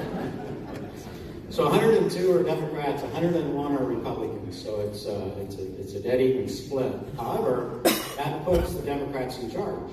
We have one more. That's how our Constitution is drafted. And then we have 50 senators. 27 of those are Republican, and 23 are Democrat. But again, kind of a narrow lead there, but very significant, very important that we have that here in Pennsylvania. So in the House, we all get appointed to these various committees. So because the Democrats are in charge, they appoint 13 Democrats to every committee. And the Republicans are only allowed to have 9 committee people. So whatever they want to pass, they can pass. There's nothing we can really do about that. And I'll tell you, there's so many of the bills that have been passed recently in the House all year, last year, are bad for business. They're bad for family. They're bad for children. But that is what we're passing. The one president that I maybe appreciate more now than ever, and kind of reading up on some of the priorities and some of what our presidents have done and stood for over the years. But that's Calvin Coolidge. And the one thing he said is that, it's better to kill a bad bill than pass a good one. And that's what I'm doing right now because of the makeup of our chamber. So in the Senate,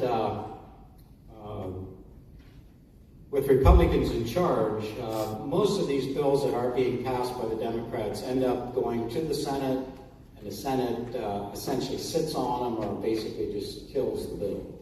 And that's, hopefully we can maintain that going into the next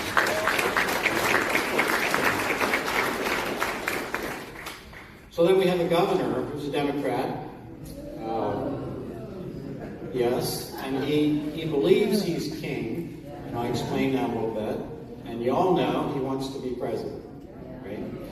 Well, so let me give you just a couple of examples. So I do quite a few tours of the Harrisburg Capitol and the William Penn stories all over the walls. And if you've never toured the Harrisburg State Capitol, if anyone gives you a list of the capitals to visit, Pennsylvania's always up top. And it's an amazing story what's there, the significance of all of that. But William Penn, he did not want a king. He wanted a government, something different than having a king. And so what Shapiro, and what a king does is simply declares things, correct? That's what we know that of kings throughout history, way back in the Bible times. So Shapiro stands up a little bit ago, and he in a press conference, and he looks at the Secretary of Transportation, and he says, starting tomorrow, anyone that's not registered to vote and they're renewing their driver's license, you, Secretary of Transportation, will make sure they're registered to vote. By what authority? The governor does not have that authority. It's the House and Senate that do election law in every state. And I'll give you another example. For many, many years in Pennsylvania, there's been funding given to two organizations. One I fully agree with, one I completely disagree with. The one is Planned Parenthood, and the other one is Real Alternatives. And that's been going on a long time, and they've been giving them similar amounts of dollars. Well, the governor stands up in a press conference, and the other fall, and he says, He says, in the end of the year, we're no longer going to be funding real alternatives. By what authority? We as legislators passed that in the state budget. He has no authority to do that, but he did. Now, we did a lawsuit, which ended up going nowhere, in light of our Supreme Court also being filled with Democrat judges. Well, even worse, then come March, he gets up at another press conference and he says, you know, that money we're no longer spending for real alternatives, we're going to give that to Planned Parenthood. So actually doubling what Planned Parenthood's been getting. So that is who Governor Shapiro is. So folks in Pennsylvania, don't forget that. And those voting for a president, don't forget that.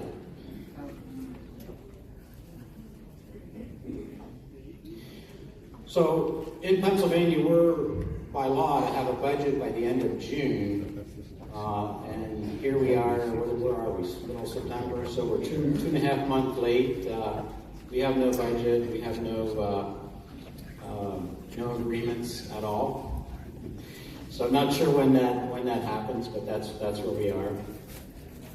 Well, let me just pivot over to Freedom Caucus. How many are familiar with Freedom Caucus, nationally or on some state levels? Good. Great organization, and I'm really encouraged by what's going on. So the Freedom Caucus nationally was formed some years ago, and they've got organized and really worked well together. They've been kind of beat up along the way and had their ups and downs, but they're really functioning quite well. Scott Perry in Pennsylvania was chairing that for a long time. Good friend. Scott Perry did step away from leadership there because he's had a really tough campaign challenge the last two times really, and we need him to win again. And the Democrats are working hard to already have their candidate and want to take him out.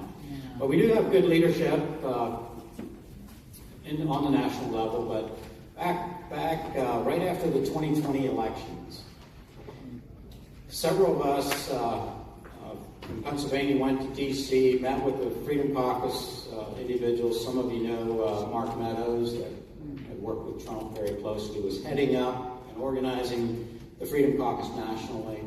So we met with all those folks, and we came back to Pennsylvania and put together a Freedom Caucus.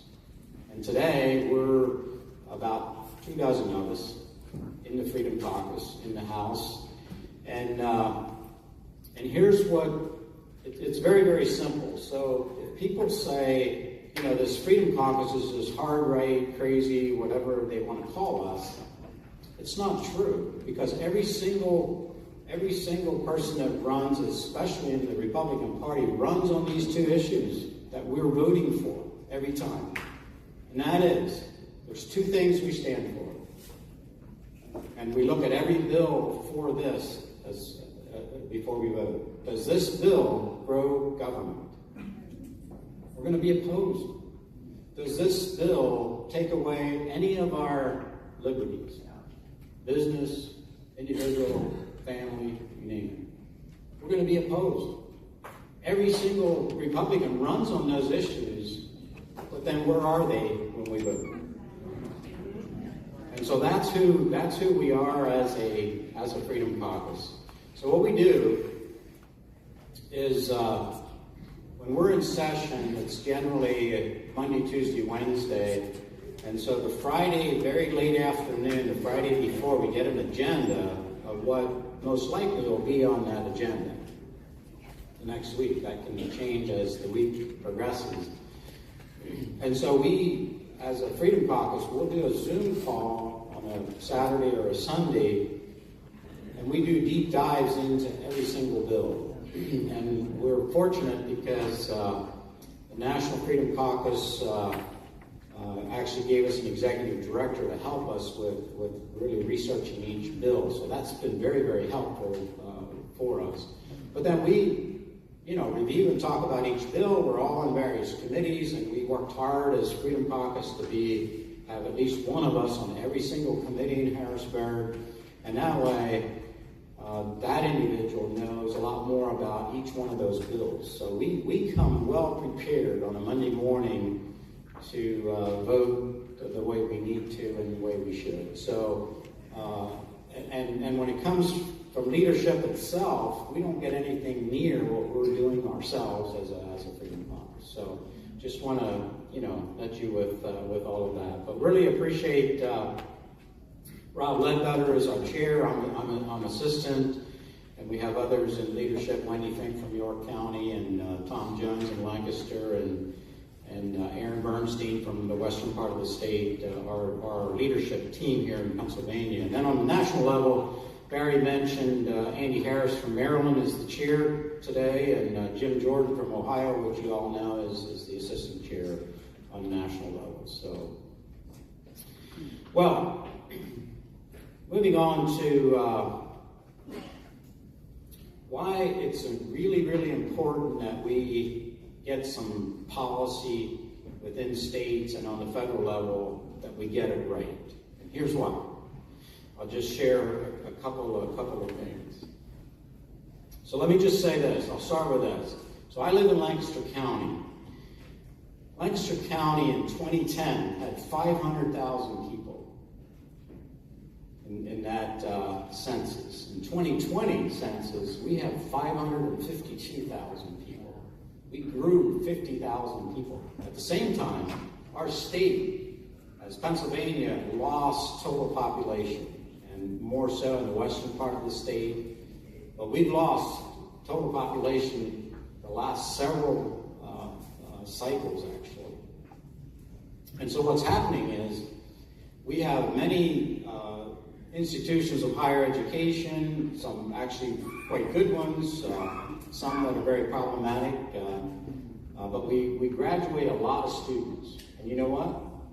A very high majority of those leave. They're going to the Carolinas, they're going to Texas, they're going somewhere else because of opportunities. And in total, we're losing population. But my county has grown a lot. Here's the problem. We have 500,000 dairy cows. 3/4 of all the poultry in Pennsylvania are in my county. Yeah. We have some of the best soils in the world for agriculture, non-irrigated. Think about that. That's crucial because there's good soils in different parts of the world, but they're worthless without water, and that becomes the problem. And so everybody, everywhere, wants our land in Lancaster County. There's big dollars being offered for solar farms, and let me give you an example of this. This is 12 years ago. I'm on Lancaster County Planning Commission, and Lancaster County Planning Commission is only a recommending body, and then it goes back to townships or boroughs to actually make decisions, correct? So there's a farm, 80-acre farm, dairy farm, great land in the southern part of Lancaster County. Came with a proposal to cover the whole farm in solar panels. Absolutely great, and some of the best farmland. As a planning commission, we voted no, and I argued the reasons why, and everyone voted with me to vote no. Our recommendation was no. However, the township passed it anyway. And so that farm was the first farm in Lancaster County to become covered with solar panels. All 80 acres covered with solar panels. Since that, the parents are gone, and the siblings have the farm. And they commented a little bit ago that if we're making $400,000 a year, we're doing nothing on that farm. Why would we take it back to raising corn and milking cows? And so therein is the challenge. So here's another one. I want you to really consider this, because this is a reality in Pennsylvania that we're going to be faced with over the next little bit. There are 80 data centers proposed in Pennsylvania. 80. You know those things take massive amount of water. They take massive amount of electricity. And here in Pennsylvania, we don't have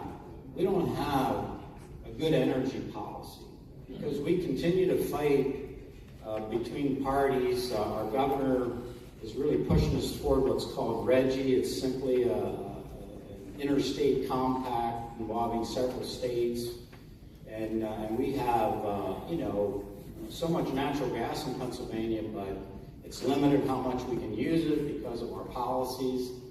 And the hard reality is this, that our grid cannot handle 80 data centers. It cannot. So the question is, how do we get there? Well, let me say this, that do you know that the grid for this region is, and covers a lot of states, is actually right here in King of Prussia. And the backup unit is in Delaware.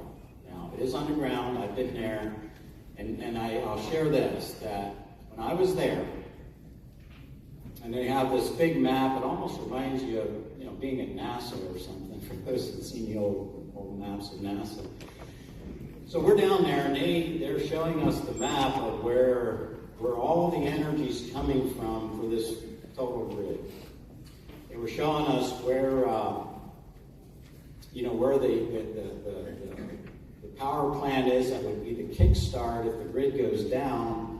They were showing us what percent comes from what area, certain percent from coal-fired, certain percent from nuclear, certain percent from solar, wind, and that kind of thing. And here's what I'll leave with you. That day, we're looking at a grid that goes from New Jersey all the way to the Mississippi River, down around the Gulf, Florida comes back up here. That grid. What do you think was solar and wind combined that day? What percent of the energy was solar and wind? 2%? It was actually 4%. But think about that. 4% is not. It's going to be. There's no way that can power these data centers.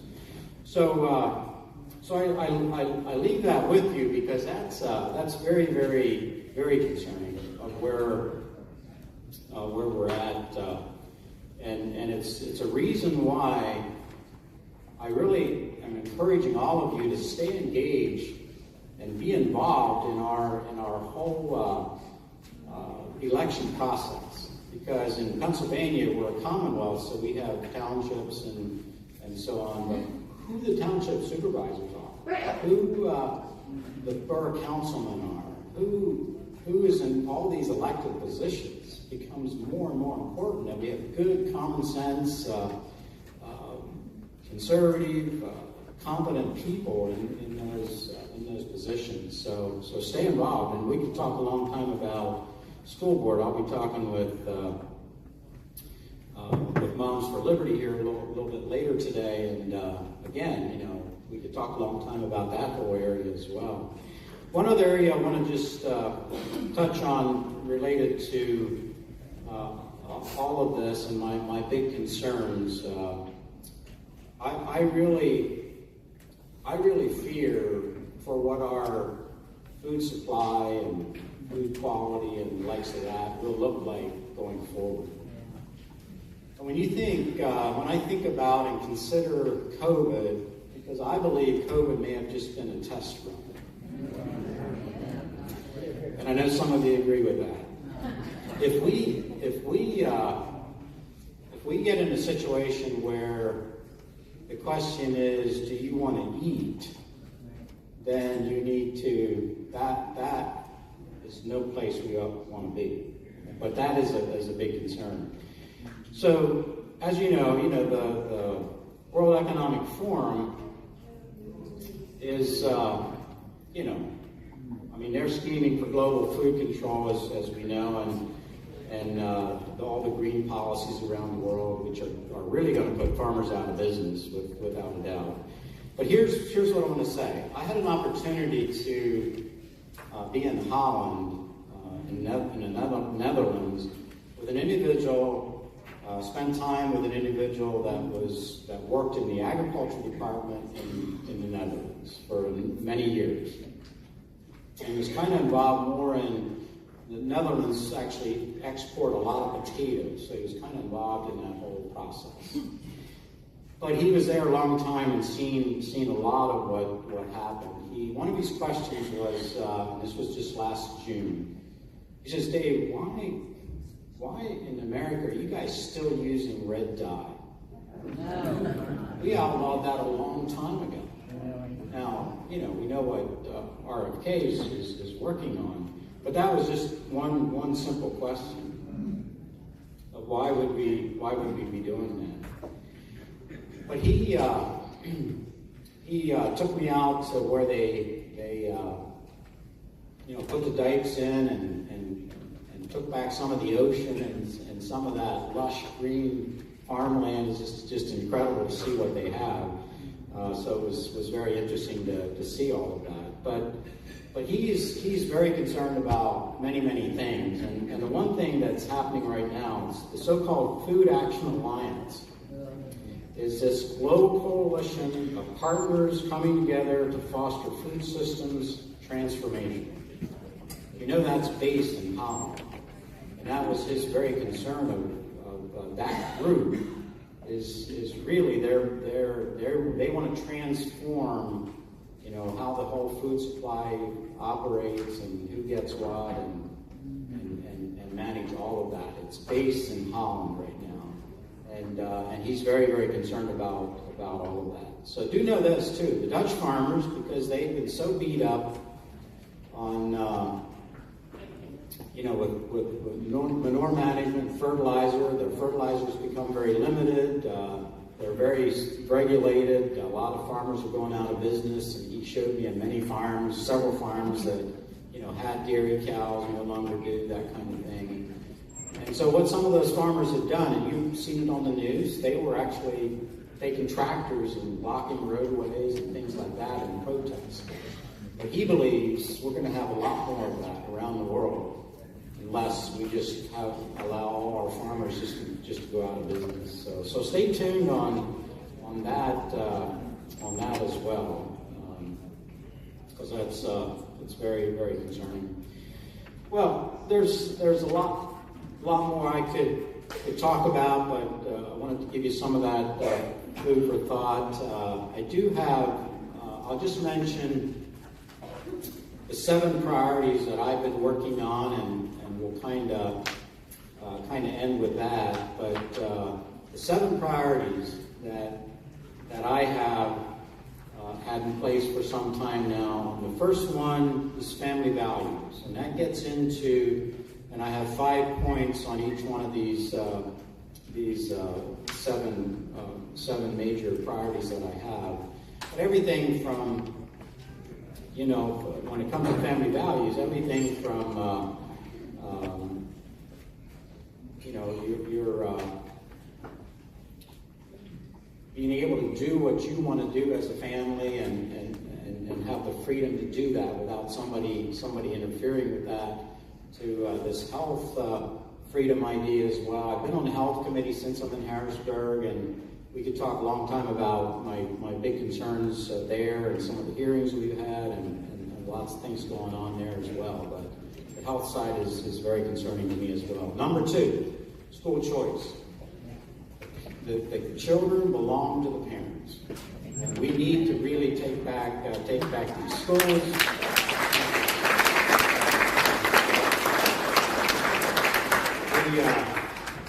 We need to make sure we're voting for really good school board members, and the school board members need to be stepping to the plate.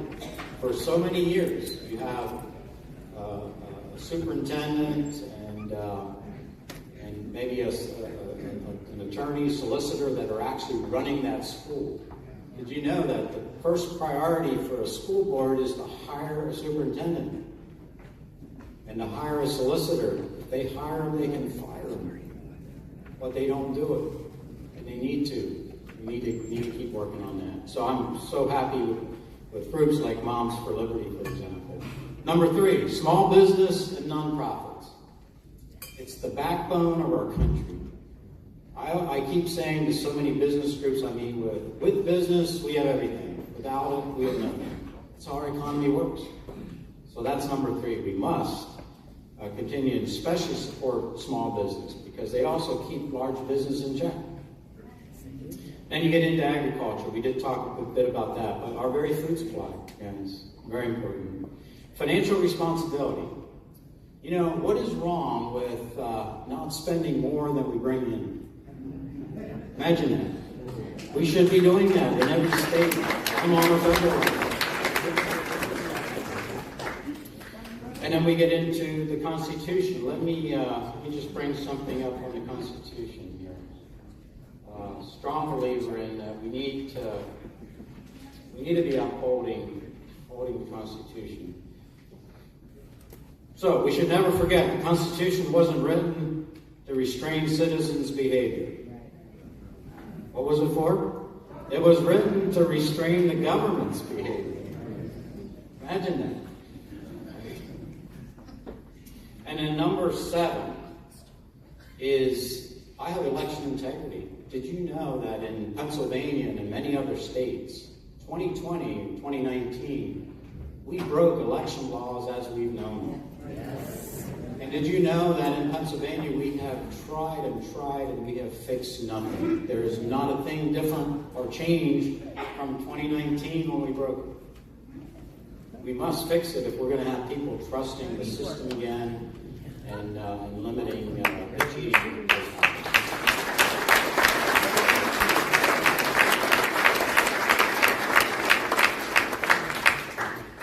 So again, I'm going to just end with, I'm going to continue to look at every bill.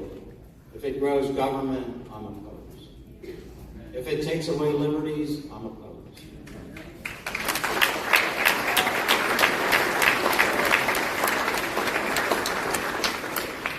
So with this, a more perfect union like our founding fathers, justice and unity like William Penn, freedom like Abe Lincoln. Thank you.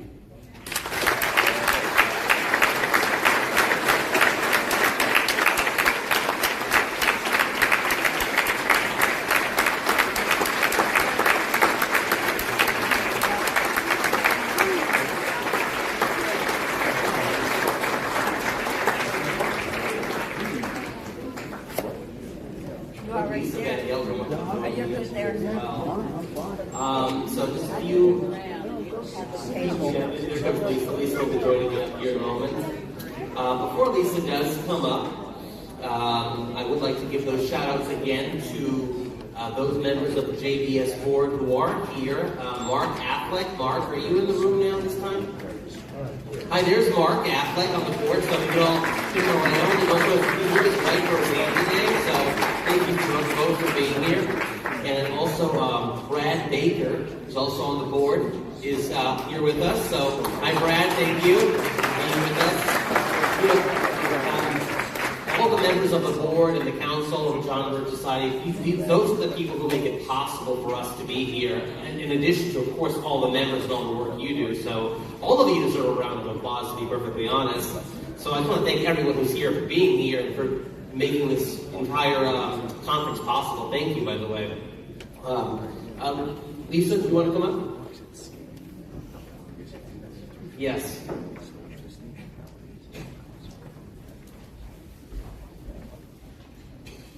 Good morning, everybody. I'm so glad you're here. A little chaotic because so many of you showed up. And that's what we need. JBS is the original grassroots, and you people are really the reason we exist. A couple announcements. One is anyone who buys $200 more or more of books, I can't remember what the discount was, but it's pretty significant. So please go in and buy some books. Secondly, we also are selling raffle tickets in the bookstore. We have a couple of really neat items. Not only do we have some book collections for you, we have a bat from General Flynn. We have a gun from Carr Firearms. We might have two. And I can't remember what else we have, but we have some neat items. Go buy some raffle tickets. And the last announcement is about lunch. So a lot of people came in here when the doors weren't supposed to be open, and I didn't get to give you your seat assignments or anything like that. So we're going to dispense with it, mostly, but if you're at a table that says reserved, I ask you to find a different seat. If we have to bring in more chairs, we will. Staff, please give up your seats to our guests. We're going to start serving lunch. There's a buffet out there. The farthest table on each side will be released, the first 3. I have 2 volunteers from our California chapter, Southern California, Alan Wiles and Larry McMillan. And the 2 of them are going to start releasing tables down. So table 1, 2, and 3 from the front of the room will go out on the far side. Get your food, come back in. When table 1 is back, table 4 goes, so forth and so on. Please, there's a lot of people, give each other grace. We made extra room between the tables so that you could get back and forth, but it means that it was harder to put more chairs in the room. So please be kind, please enjoy yourself, and thank you for being here.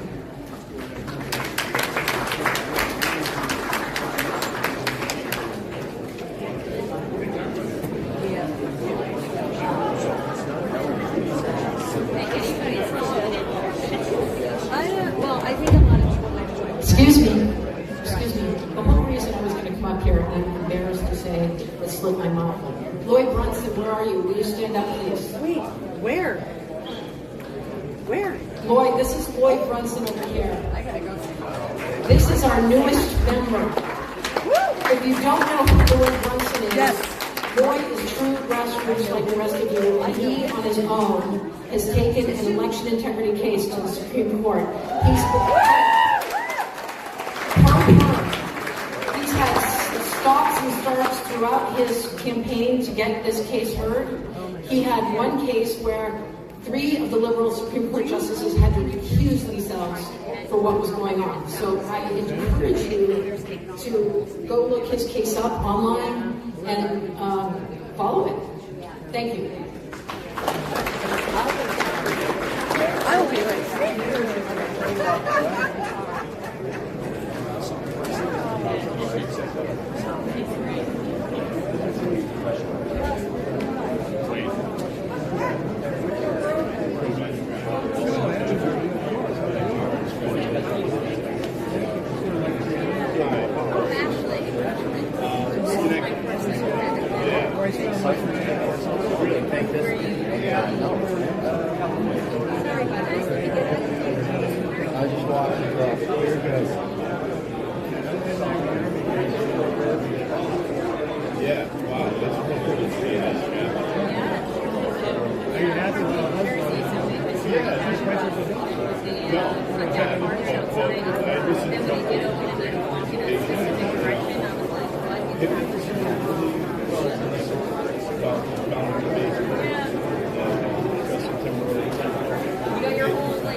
Okay, so friends on my live stream, oh my gosh, I am like shaking right now.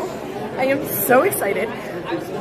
Lloyd Brenson is here, guys, and I don't know if you guys know, but I have been such a big supporter of the Brenson petitions, trying to straighten everything out. I just got to meet Lloyd.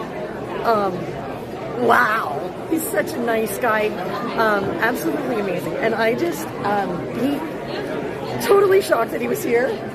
And he actually gifted me his book, guys. This is so amazing. I am so very excited. I can't even begin to tell you, these guys, if you have not heard of the Brenson brothers, you need to. They have been petitioning in Washington to try and, oh my goodness gracious, I'm sorry. But they've been trying to hold Congress accountable. Wow, I'm so blown away right now. I just had to share. This is so exciting. This is probably one of the best surprises of the day today.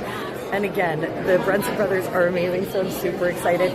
I just had to share while we're here on lunch. Of course, I am going to try and grab a little bit to eat in just a moment. I hope you guys are all enjoying the amazing, amazing speakers today. This has so far been an awesome, awesome event. I do want to try and catch Representative Dave Zimmerman as well. He's another amazing guy. We just heard from him speaking. Absolutely awesome. But I had to share that I got to meet Lloyd, and he was so gracious and gifted me this amazing book. I cannot wait to show you guys a little bit about it a little bit later, of course. Hopefully in the next couple of days we'll be able to go through some of these things. I'll put the stuff up on the social media, all the photos and things from today, of course, as well. But oh my goodness, I am so unbelievably shocked that he's here, and this is just wonderful. I'm fangirling right now, guys. So sorry. Not really. You know, folks like the Brenson brothers and, General Flynn and all of these amazing speakers that are here today, they are the true heroes of our nation. These are the folks that are out there, boots on the ground, pounding the pavement, doing the work. And I am just so blown away that there are so many amazing and fantastic people here all at the same time. And we are just so privileged today to be able to be here and listening to them, learning from their knowledge and experience. So super excited. I had to share though for a minute. But I am going to flip you guys back around. I am going to try and catch a few other people during this lunch break really fast. And then we'll take you guys walkabout for a little, hopefully if we have some time. So, gonna flip you back around so you can watch the room, see what's happening here. Again, lots going on today. Sorry, I had a total fangirl moment. But how awesome is this? Oh my gosh, I'm so excited. I tried so hard to share you to the Facebook. Blocking. I think it's finally up. I'll tell you what, that's why we run like 9 different streaming platforms, because censorship is a thing. And so we do have it on Rumble as well. So Rumble's usually easily shared. That's where I can, 2 people. Listen, but you can always let them know if they're having trouble. All you have to do is type SoupMamaOfficial in Google. It'll pull up all the social medias, and they'll be able to have like whatever platforms they might have or are comfortable with. Otherwise, it's Facebook. So they should be able to jump in and check it out. Yeah. Absolutely. I just had a fangirl moment because I went to go meet Lloyd, and he's like him and his brothers, Lloyd Brenson. So the Brenson brothers, they have a petition to Congress. Oh my goodness! Well, yeah, I was actually in D.C. in front of the Supreme Court, hoping that they would pick up their petition. I would suggest, because it's too much to just read them to you, but check out the Brenson office and check out the petitions that they have filled out. It would be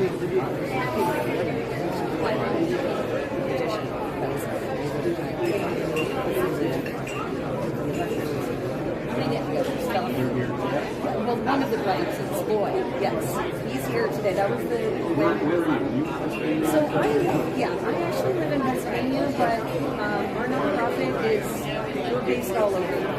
We're based all over the country and in other countries. So we have members from everywhere. I travel. I've actually been in the last 3 years. I don't fly. Keep that in mind. I've done 29 states, 2 Canadian provinces, southern border, northern border, and protested by Is election integrity your main issue? So mine actually started with medical conference is where I was so I got my nickname from trucks in DC. Protesting medical mandates. So that's very much where I started. I have 5 sons and a grandson. And when they went to muzzle my children and try to tell me what I had to do with my body, I said, Me too. I'm a small business owner as well. I'm living in Pennsylvania. We have wolves, shut everybody down. And I was like, I'm in upstate. Okay. And I was like, who are you to tell me I'm not essential? I'm essential to my family. They need me working so they can survive. And so I did. From there I marched with, so I went up to Massachusetts. I marched with Shiva at the State House to the Kennedy Building against forced vaccinations. I ended up going to the Commonwealth in DC. And then when that ended, there was a group of us. We took, ourselves and our connections, and we said, we're going to take this on the road. And since then, last year alone, we covered over 80 events last year. So I, this will go on my phone 4 times, seen General Flynn. I've been there. I have pictures hugging General Flynn in Batavia. I was cooking, actually, at Batavia, the Reawaken tour. What was that, 2 years ago? When they had the Reawaken America tour in Batavia at the Cornerstone Church, and there were all those people trying to protest them coming. But I actually had so we had a full-size restaurant. We could put up other things outside, and we fed the school for the whole weekend, 5,000 tickets. And we cooked Friday, Saturday, and Sunday. And Sunday we actually cooked while everybody was in church. We fed all the volunteers after they were done tearing everything down and all that. Before we went home. You get to keep our team off. I try to draw attention to different bills, policies, things that are going on, especially here in the States, but also because we provide an audience. Convoy in the States was inspired by Canada. Sure, yeah. And I was involved in some convoy rallies all the year. Okay, yeah. So I've done a couple of those, and I've been to Canada several times. I was there for the 1-year anniversary in Ottawa. Yeah, I've been a lot. Such a shame that so many people don't know anything about the trucker protest. Well, they don't know about it here in the States either. And actually, when Representative Zimmerman was talking about the Dutch farmers, how many people don't know that they were taking their tractors right in front of their government? I think I saw the New American today or yesterday. Irish farmers are protesting. Great Britain is all there. I didn't get a chance to really read into it this morning, but they're all protesting and stuff right now too. A lot of the policies, immigration, things like that are going on. But the flyers have been a big discussion for the last couple of years because of all the carbon restrictions, and then they're, like he was saying, they're in the fertilizer. And this is, if you actually read the Sustainable Development Goals, you'll know that they don't want us to have any real food. They want to force anybody who has any knowledge on how to grow real food and be separate from the government and be fully self-sustainable. They want us all gone, and they want to shove us all in those 15-minute ghettos, because that's what I call them. They want everything. They want to control everything. They want every calorie, every month, every bit of data in an AI supercomputer. Well, there's actually the federal government has an agenda 30 by 30. Most people don't know about the secrets where the federal government is looking to acquire 30% more of our land. We've gone from 40% of our power control to 15%. And so it's not slowing down, but shutting down. Or state federal